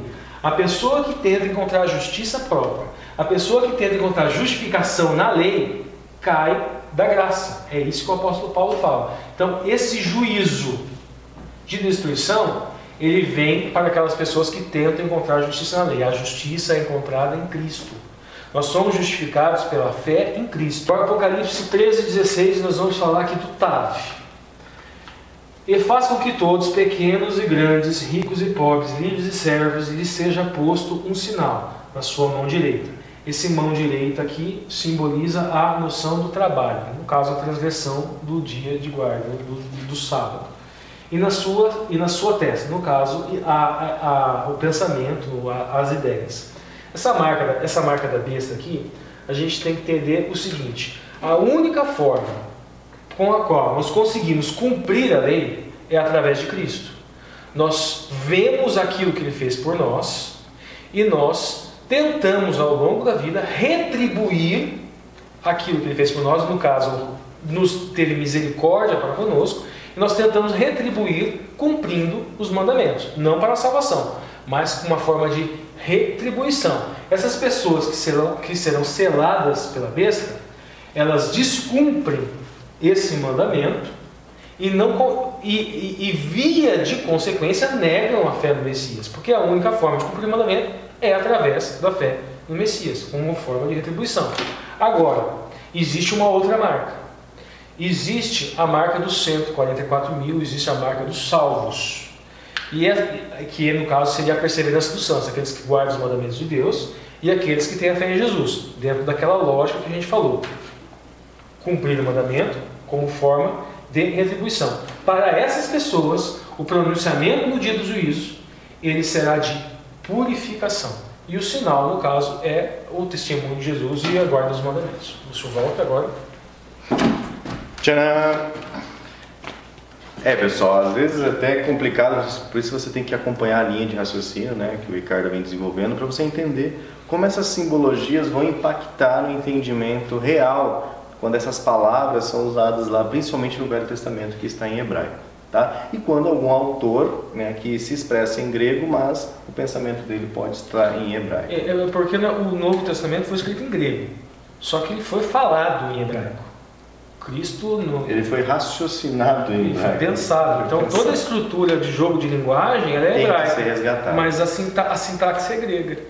Entendeu, pessoal? Por isso nós estamos aí. Continuando nas entrelinhas aqui de quarta-feira, chegada a hora do seu juízo, né, o César tem uma fala aqui interessante, né, que vai trazer algumas entrelinhas sobre a questão dos tipos de juízo, porque nós vemos, né, tem uma profecia em Daniel, onde fala que vai vir o juízo. E algumas pessoas acham que não, né, que tem, sei lá, que vai vir o grande juízo, mas parece que já está acontecendo algum juízo agora. Exatamente. Em Daniel 8,14, isso. Daniel tem a visão que o anjo falou: até 2.300 tardes e manhãs o santuário seria purificado. O que é essa purificação do santuário? O que significa essa visão que Daniel teve? Começa pelo decreto do rei Artaxerxes, em 457 a.C., né? Foi o primeiro ponto que começa essa profecia a se cumprir. Nós também entendemos que o princípio dia-ano, 2.300 tardes e manhãs, 2.300 anos. Inclusive nós, nas lições anteriores, né, trouxemos aqui alguns gráficos que mostravam certinho toda a execução dessas profecias. Vai terminar em 1844, que foi o grande desapontamento, porque foi pregado o evangelho a todo mundo, aguardando a volta de Jesus Cristo. Jesus Cristo não voltou. A história do livrinho de Apocalipse, que seria doce como mel na boca, mas amargo no estômago, porque eles aguardaram a volta de Jesus Cristo não veio. Bom, o que aconteceu nesse ano de 1844, já que Jesus Cristo não voltou? O juízo pré-advento ou juízo investigativo. O que significa isso? Jesus Cristo, depois que ele esteve aqui na terra, ele foi para o céu. E lá, ele está de férias? Ele está nas hostes celestiais. Ele está trabalhando como nosso advogado, como nosso juiz e como nosso intercessor. Desde 1844, começando pelo primeiro homem que nasceu aqui nessa terra, Adão e Eva, Jesus está fazendo um juízo pré-investigativo, ou um juízo pré-advento ou investigativo, passando nomes para que coloque em xeque a vida da pessoa, para ver se ela está salva ou perdida, se ela tem mais uma chance ou não. Começou de todos os atos que ela já praticou em vida. Isso, começando por Adão, pelos mortos, não sabemos se está nos vivos ou não. Acabando esse juízo, Jesus falando no santuário, está consumado. É um momento, nós não sabemos o dia nem a hora da volta de Jesus Cristo, mas é um momento em que Jesus Cristo vem, sai do santuário e com os anjos do céu volta à terra para a segunda vinda, no qual já está selado o destino de cada pessoa. Quem está salvo, quem está perdido, está perdido. Então você já fez o juízo no caso pré-advento, investigativo. E agora vai entrar no juízo comprovativo, ou seja, Jesus Cristo, quando ele vem, já tem que estar certo quem está salvo e quem está perdido. Se é morto, salvo, vai ressuscitar. Se é morto, perdido, não vai ressuscitar na primeira ressurreição. Isso. E se é salvo, vivo, vai ser arrebatado no céu, nas nuvens do céu, junto com Jesus. E se é salvo ímpio, vai ser consumido porque não vai suportar a glória de Cristo.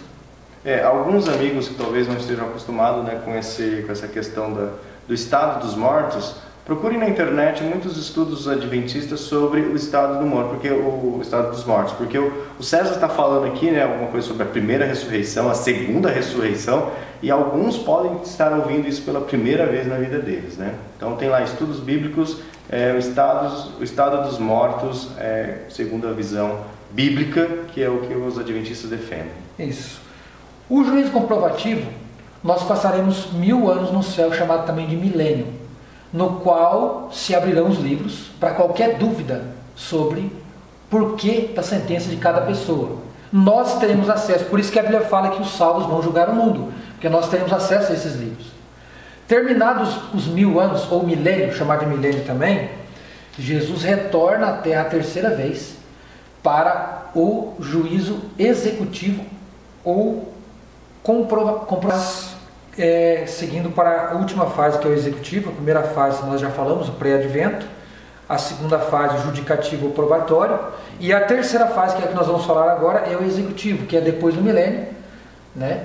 Que Jesus vem dar a sentença final para os ímpios, e essa segunda ressurreição que nós falamos aí, que é a ressurreição dos ímpios que vão ressuscitar para receber a sentença final, porque nós sabemos que o ato final da justiça de Deus é o fogo, o lago de fogo e enxofre.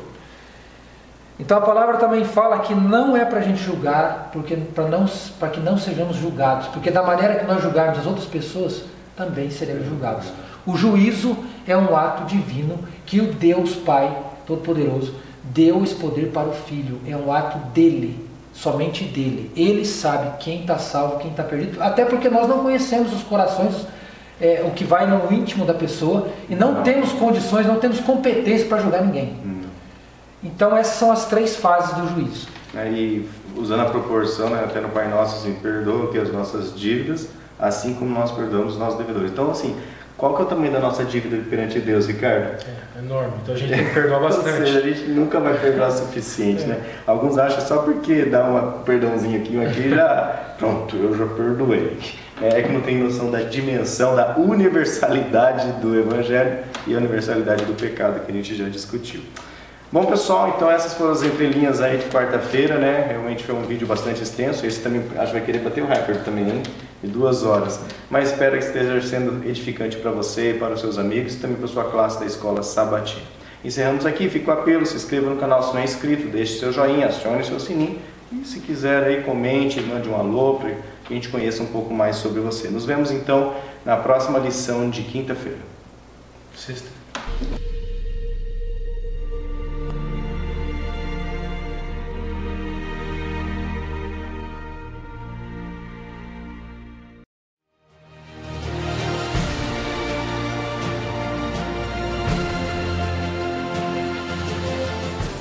E pessoal, chegamos então agora aqui no estudo de quinta-feira dessa 8ª lição desse 2º trimestre de 2018. Tem como título: Adorai aquele que fez o céu e a terra.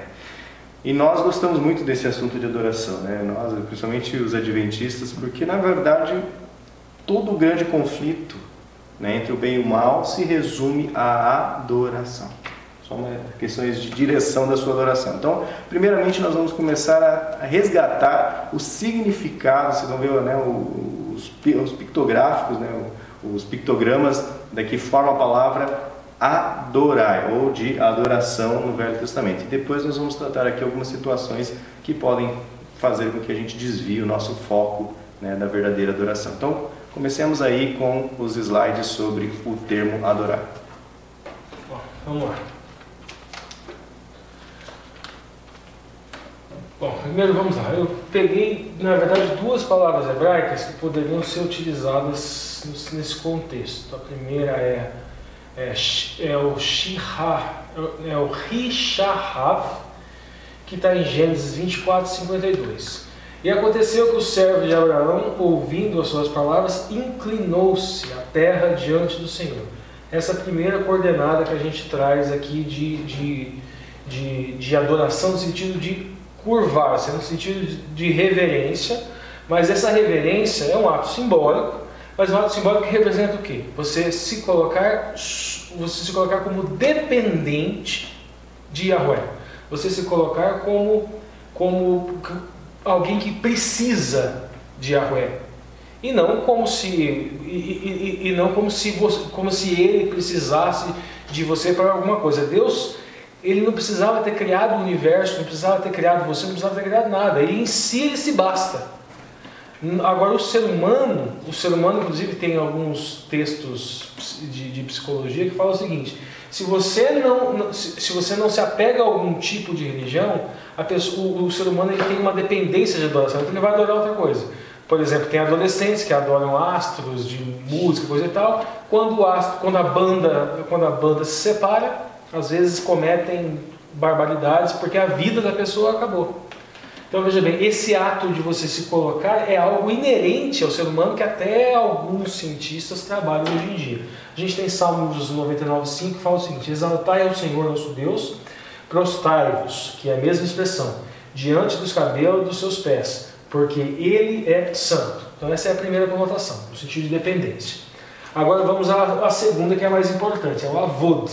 A gente encontra em Êxodo 21:6, fala o seguinte: então o Senhor o elevará aos juízes, e o fará chegar à porta, e ao postigo, e o seu Senhor lhe furará a orelha com uma sovela, e o servirá. E aqui a expressão avod.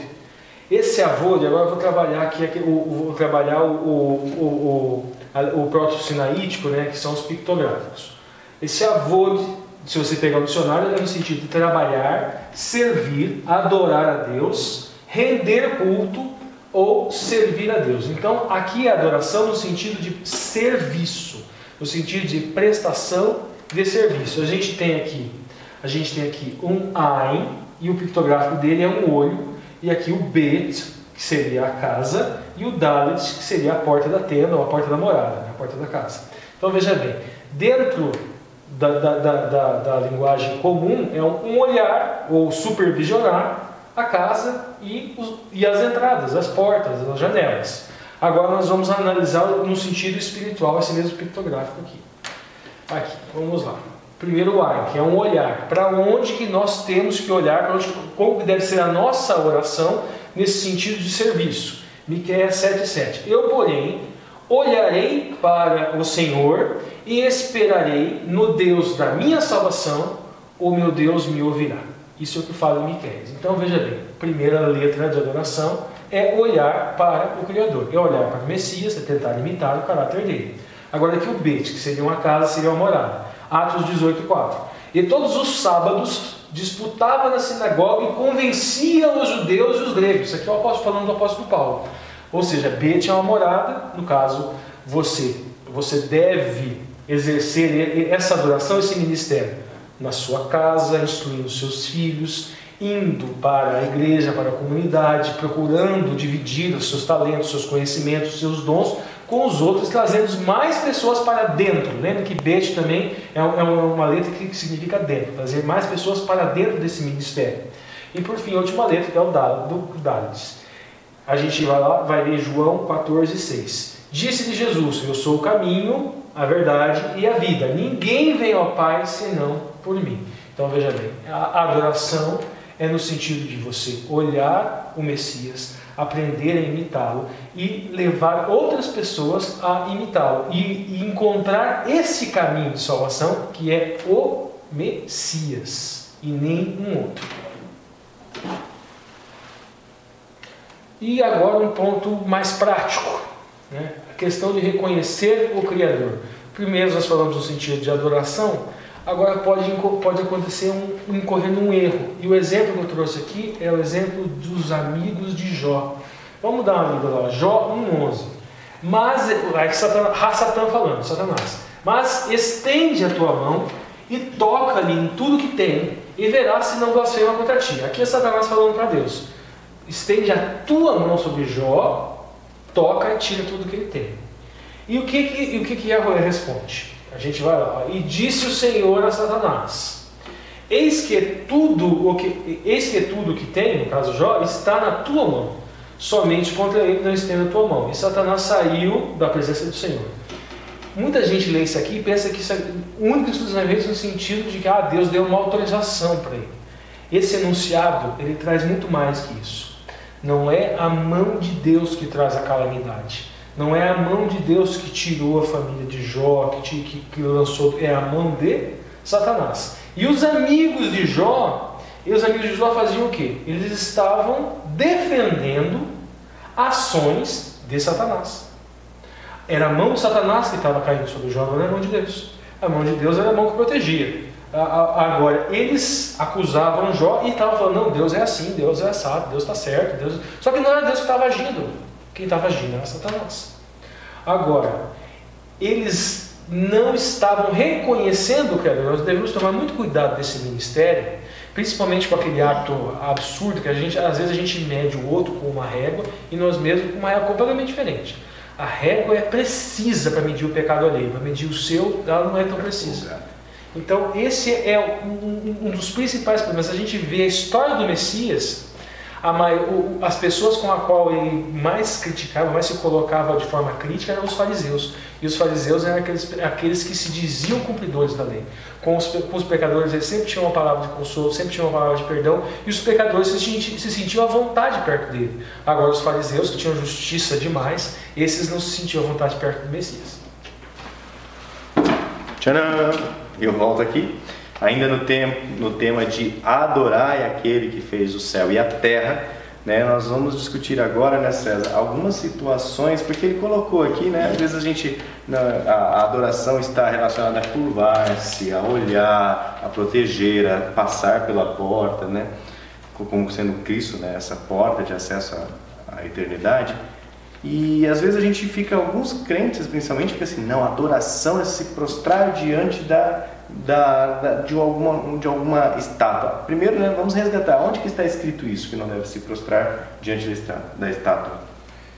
Êxodo 20, verso 3 fala, não terás outros deuses diante de mim. Qualquer outro Deus que ocupa o lugar de Deus é outros deuses. E ele fala, não tenham, eu sou o único Deus. E Êxodo 24 fala, não farás para ti imagem de escultura, nem semelhança alguma do que há em cima dos céus, nem embaixo da terra, nem as águas debaixo da terra. Não as adorarás, nem lhes darás culto. Aí alguns travam nisso. Não é para fazer imagem nem escultura. E às vezes eu, adventista, eu não faço imagem, escultura na minha casa, não prostro diante dela. Então eu não estou adorando aos outros deuses. Eu estou só adorando ao Senhor. É possível não fazer imagem, mesmo assim estar adorando aos outros deuses? Existe tipo de adoração moderna, o diabo ele vai se modernizando. Por exemplo, eu gosto muito de futebol. Eu acho muito legal assistir os jogos de futebol e os times e tal. E eu não vejo erro nisso, nem pecado, desde que você não coloque no lugar de Deus. Em 2012, o Corinthians, quando ganhou o Mundial de Clubes no Japão, teve um torcedor que eu me lembro bem, que ele vendeu a sua única casa para poder assistir a final do Corinthians lá no Japão. E a família dele ficou como? Não sei, para onde foi morar, se foi morar de aluguel, se foi morar embaixo da ponte, não sei. Mas ele fez, um fanático, ele sacrifício, né? Você vê que quando você gosta do negócio, você sacrifica, você realmente coloca o seu coração, sua alma, tudo naquilo. E acontece. E acontece. O final da Copa do Mundo vai ser dia 15 de julho. E eu puxei na internet para ver o valor do ingresso mais barato da final da Copa do Mundo, R$ 7.415. Aí você vai falar para mim, mas quem pode, vai. Mas, e realmente, quem pode, ganhou esse dinheiro e tal, ele pode ir tranquilamente. Desde que isso não ocupe o primeiro lugar na vida dele, desde que ele não coloca tudo como centro, como ele tire da família dele, dos filhos, da esposa, às vezes até do sustento do lar, da casa, para poder fazer isso. Isso se torna uma adoração moderna. Outro exemplo clássico que a gente sabe bem, o dinheiro. Tem pessoas que é ficcionada no dinheiro, ambiciosa, só pensa no dinheiro. O dinheiro está acima de filho, está acima da mulher, está acima do lar, está acima de tudo, está acima de Deus.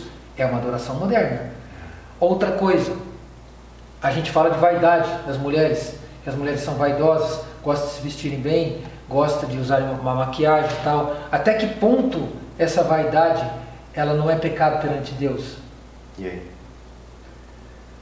Desde que é feito, não colocando também isso como centro, tem pessoas que vivem para isso. Aquilo que tira a tua adoração de Deus, aquilo que não está em primeiro lugar na sua vida, que não é o seu centro, não for Deus, é um tipo de adoração moderna. que vai tirar o teu lugar do céu. Porque Deus fala, não adorarás outros deuses, não terás outros deuses, não farás para ti imagem de escultura. É um tipo de adoração moderna nos nossos dias, que o diabo vai derrubando as pessoas, que as pessoas sabem que imagem elas não vão adorar, mas adoram outros deuses sem saber que estão adorando. E fazem algumas coisas até boas, né? Boas obras, mas às vezes para chamar a atenção para si, ou seja, para você receber a adoração, para você se sentir, ou seja, está adorando a si mesmo daí. Na verdade, está buscando o que Satanás buscava. Inclusive, a gente teve a lição anterior, né? Motivos do coração, mordomia cristã. A gente trabalhou bastante esse conceito também. Por que você faz as coisas? Porque você pode estar fazendo a adoração errada, completamente errada, ou às vezes pode estar tendo atos que são atos de justiça, mas com a intenção errada. É o tema pessoal, né? Adore ao Criador. Então, nós estamos tentando resgatar justamente essas entrelinhas aí. Encerramos aqui, né, o assunto de quinta-feira. E agora então fica aí o apelo, se inscreva no canal, deixe seu joinha, deixe seu like, né? O irmão Ariston me parou um dia desses e falou assim, ó, tô deixando o joinha. É isso aí, irmão Ariston. Ele veio, ó, joinha, eu não entendi, depois ele falou, né, pra deixar o joinha. Da nossa classe. Deixando o joinha, isso aí, irmão Ariston, deixe seu joinha aí, acione seu sininho e comente aí conosco, faça parte aí dessa família entre linhas espalhada aí pelo mundo. Então nos vemos no último assunto, né, dessa lição, nos assuntos de sexta-feira.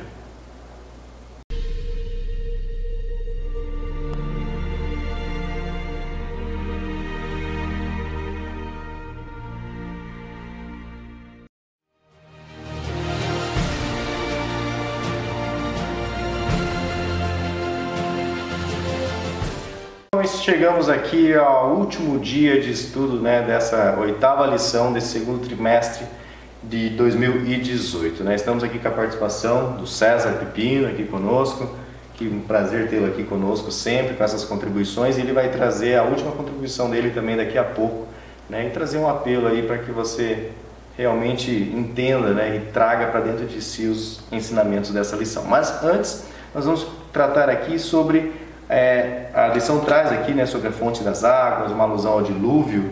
Então nós vamos trazer aqui nas entrelinhas o estudo, né, da palavra Noé, da palavra arca, da palavra dilúvio, e vamos também discutir por que Noé foi um homem considerado justo. Será que ele era um Messias, né, já que ele era justo? Aí nós vamos ver, você que é de entrelinhas, você já está acostumado que não é bem assim, né? Tem até uma discussão dentro do judaísmo que ele seria mais justo que Abraão, se ele seria mais justo que Moisés. Tem um pódio? Não só pódio. Eu vi o Rabino falando assim, mais ou menos assim, não, se Noé vivesse no tempo de Abraão, na comparação, talvez ele não fosse tanto, é que ele vivia num tempo em que todos eram injustos, então daí a justiça dele... Então tem uma discussão lá que a gente não trabalha muito com ela, nós vamos entender um pouco melhor hoje dentro da ótica cristã.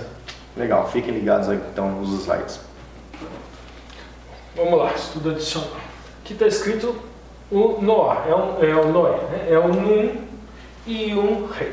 Vamos lá, aqui, ó, Noá significa descanso, alívio ou conforto. A gente vai lá, a gente vai trabalhar aqui, Gênesis 7:1, tem algumas expressões aqui. Depois disse o Senhor a Noé, entra tu e toda a tua casa na arca. E aqui é o Tevá, né? Aqui é um prefixo. Porque te hei visto justo, sabe? Ou seja, Noé foi visto justo diante de mim nesta geração. Aqui a gente, vamos lá, primeiro o Nun. O Nun, ele traz essa conotação de a vida brotando, a vida nascendo. Né? A gente tem uns pictogramas aqui de peixes na água, ou a semente, coincidência ou não, o peixe na água, e Noé lá no meio da água no dilúvio. E aqui o leite a cerca, que ela ao mesmo tempo em que ela separa, aqui no caso ela protege. Nós pensando em Noé no dilúvio aqui. Noé, Sadik, e ele separado ali do juízo, da ira de Deus. Nós temos lá o dilúvio, a ira de Deus, ela caindo sobre todas as pessoas, só que Noé ali na arca separado. Então a gente vê essas coordenadas aqui no nome dele. A vida nascendo, a vida preservada, a gente vê toda essa condição no nome dele. Vamos para o próximo. Agora o Tevá, que no caso a arca, caixa, arca, o púlpito, palavra escrita e é uma expressão utilizada também para a Arca de Noé. Ela é construída com um tav, no caso seria um pacto, um sinal. Ele era um tzadik, e Yahweh fez um acordo, fez um pacto com ele de preservá-lo, porque ele era um tzadik. E ele ficou preservado dentro. O Bet aqui, lembra que ele traz essa conotação de dentro, é uma casa, ele ficou preservado dentro da arca. E aqui, o Uresh, no caso, seria contemplação. Quando ele sai da arca, justamente ele contempla a misericórdia, o Hesed, no caso de Cristo. Então nós vemos dentro da palavra arca essas lições, no caso, essas conotações que a gente encontra, né, na experiência de Noé com relação ao dilúvio. Agora a gente vai para Gênesis 7:6. E era Noé de idade de 600 anos quando veio o dilúvio. E agora aqui o Verhamabu, no caso aqui é o prefixo, então o Mabu. Quando veio o dilúvio das águas, veio a terra. Gênesis 7:6. Não poderia ser diferente, a primeira letra é o Men e o símbolo é uma água. Ou seja, a primeira letra que se escreve dilúvio, água. A segunda letra, o Bet, a gente já falou com relação ao Bet, que traz a conotação de dentro, ou seja, a noção de preservação de alguns que estavam dentro da arca, ou seja, no final dos tempos também, alguns serão preservados. Aqueles que estarão dentro do quê? Aqueles que estarão dentro do Evangelho. Eles estarão preservados dentro do Evangelho. Então, o juízo, ou no juízo no sentido de ira de Deus, no sentido de condenação, ela atinge muitos, exceto aqueles que estão preservados dentro do Evangelho. Depois a gente tem aqui o Vav, e o Vav aqui é ligação. Você está ligado com Deus, ou seja, você tem a emuná, que significa estar firme, estar conectado, e por isso que você é preservado nas águas. E aqui o Lamed, no caso um cajado. Esse cajado aqui, o Shevet, ele tinha 3 funções. Essa função de cajado também era uma função de resgate. Veja que ele tem essa curva aqui. Ó. Às vezes uma ovelha ela caía em algum lugar, se utilizava essa curva para puxá-lo de volta. Então, no sentido de resgate, veja bem que o dilúvio também, alguns seriam resgatados, da mesma forma que no juízo, quando recair a ira de Deus, alguns serão resgatados. Quem que serão resgatados das águas? Aqueles que estão dentro do Evangelho, aqueles que estão ligados no Messias. E por fim, por que Noé era um tzadik? E essa informação é boa para a gente também, porque nos fins dos tempos, os tzadiks, os justos, eles serão salvos. Vamos lá, Gênesis 8:20. E edificou Noé um altar ao Senhor e tomou de todo animal limpo e de toda ave limpa e ofereceu o holocausto, aqui é o holot em hebraico, sobre o altar. Holocausto, aqui eu coloquei uma figura de Noé saindo da arca com seus filhos, né? Ele ofereceu korban olá. Korban olá é oferenda que é plenamente queimada. A gente vê isso em Levíticos 1, do versículo 3 até o versículo 7. Esse korban lá era aquele cordeirinho que era levado no Mishkan, que era colocado lá no altar, que era sacrificado como um símbolo do cordeiro que ia morrer no Calvário por nós. Então ele era tzadik porque ele ofereceu um sacrifício expiatório, que era, na verdade, um antitipo do tipo que é o Messias que morre pelos nossos pecados. Então Noé, ele era justificado assim como Abraão era justificado, justiça imputada, assim como nós somos justificados, justiça imputada. O justo, na verdade, é o Messias. Quem crê no Messias tem justiça imputada, será salvo, será preservado da ira de Deus. E eu volto agora desse lado, vocês não vão achar que eu sou só de esquerda, né? Pessoal, e agora, né, a última fala que nós trazemos aqui para vocês nas entrelinhas, né, é sobre essa fontes das águas, né, que inclusive é citado, né, em Apocalipse: adorai a Deus, quem fez o quê? Aquele que fez o céu, a terra e as fontes das águas. Qual é a relação, né, dessa questão da fonte das águas com o tema de adoração? Bom, nós entendemos que essa fonte das águas, quando Deus abre as comportas e manda um dilúvio, que até então nunca existiu sobre a terra, nem chuva, era um orvalho que caía. Então as pessoas duvidavam que isso ia acontecer, quando Noé pregou os 120 anos. E Noé entra na arca, ele e a sua família, 8 pessoas. O anjo fecha a porta por fora. Quando começou a chuva e começou o dilúvio, as pessoas ficaram aterrorizadas, batiam na porta e clamavam pela misericórdia de Noé. E deixa eu só abrir um parênteses aqui, porque isso eu descobri só depois que eu estudei a Bíblia, vai que algum inscrito nosso não sabe, mas Noé não abriu, né? Às vezes nos filmes, eu estava verificando, os filmes mostram assim, os animais entram na arca, né? Vem, os humanos também entram, né? A família de Noé, fecha-se a porta e começa o dilúvio. E a Bíblia não mostra isso, né? A Bíblia fala que eles ficaram uma semana, né, no seco. E o povo caçoando, tirando sarro, os filmes não mostram isso, né? Exato. Só na Bíblia. Então assim, a gente gosta muito de falar na Bíblia que Deus é um Deus de amor, e Deus realmente é um Deus de amor, só que Deus também é um Deus de justiça e de juízo, e o juízo ele é real, sempre existiu o juízo. Quando Deus mandou fogo e enxofre para consumir Sodoma e Gomorra, a sentença foi cumprida, e assim ele cumprirá no final dos tempos também. Como aconteceu com Noé, como aconteceu com Sodoma e Gomorra, vai acontecer no final, fogo e enxofre, porque Deus é um Deus de justiça também. A mensagem é uma mensagem de arrependimento, a mensagem é uma mensagem de amor, porque Deus quer salvar todos, mas Ele é um Deus de justiça, sim. Então, a lição dessa semana é um tema fantástico para mim, porque se fala sobre adoração, né?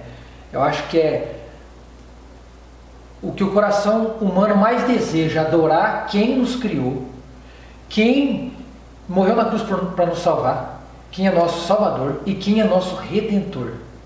É os 3 pontos que nós devemos adorar a Deus, de todo o nosso coração, de toda a nossa alma, de todo o nosso entendimento, porque Deus é tudo para nós. Ele nos criou, Ele nos resgatou, Ele nos salvou, e Ele promete uma nova terra para nós, um novo lar, um novo céu. Então a minha mensagem para você, e a pergunta que eu deixo, né, dessa lição que nós estudamos, maravilhosa essa semana: a quem você tem adorado? A sua adoração é verdadeira? A minha adoração é verdadeira? Eu tenho amado a Deus sobre todas as coisas? Eu tenho colocado o meu coração, todo o meu entendimento, toda a minha alma, todo o meu amor nesse Deus maravilhoso? Eu tenho dedicado o meu tempo para esse Deus? Eu tenho separado um tempo para ter uma amizade com esse Deus? Porque a gente só vai adorar esse Deus se a gente for amigo desse Deus, se conhecer, se relacionar com Ele. Então o meu desejo para você e para mim é que nós adoremos esse Deus com toda a nossa alma, com todo o nosso coração, de todo o nosso entendimento, porque Ele é digno da nossa adoração, do nosso louvor. Ele é o único digno de toda a glória, honra e louvor da nossa adoração. Fico aí, pessoal, né, esse apelo aqui que o César trouxe. Queria também agradecer, César, né, por você ter aceito o convite de estar aqui conosco, né? Diário de bordo, são 1h da manhã. Né? Não dá, né? O assunto vai, a gente fica aqui atrás das câmeras preparando, as horas passam, né? E o assunto é gostoso, vai desenvolvendo muitas coisas. A gente vai escolhendo o que vai entrar no ar, o que não vai entrar no ar. Às vezes a gente viaja bastante, mas é muito gostoso falar, né, desse Deus, conhecer mais a Deus. E por isso nós estamos aqui nesse projeto do Entre Linhas.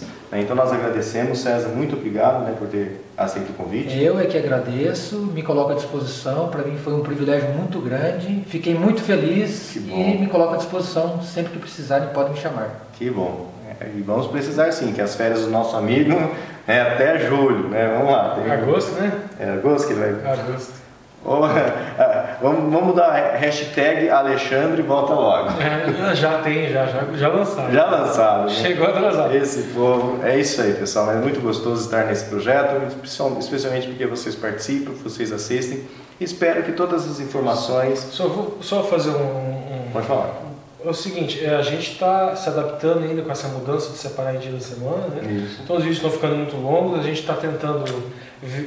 os próximos vão diminuir, a gente está pegando um padrão agora e a gente vai diminuir um pouco esse tempo. Para tentar focar mais, e porque nós sabemos que todo mundo está um dia bastante corrido, né? Isso, 4 slides, a gente já viu que é um tempo que se encaixa dentro ali, dos 10 minutos. Deixa eu registrar minha tese aqui, né? Eu acho que Deus acelerou o ciclo do átomo.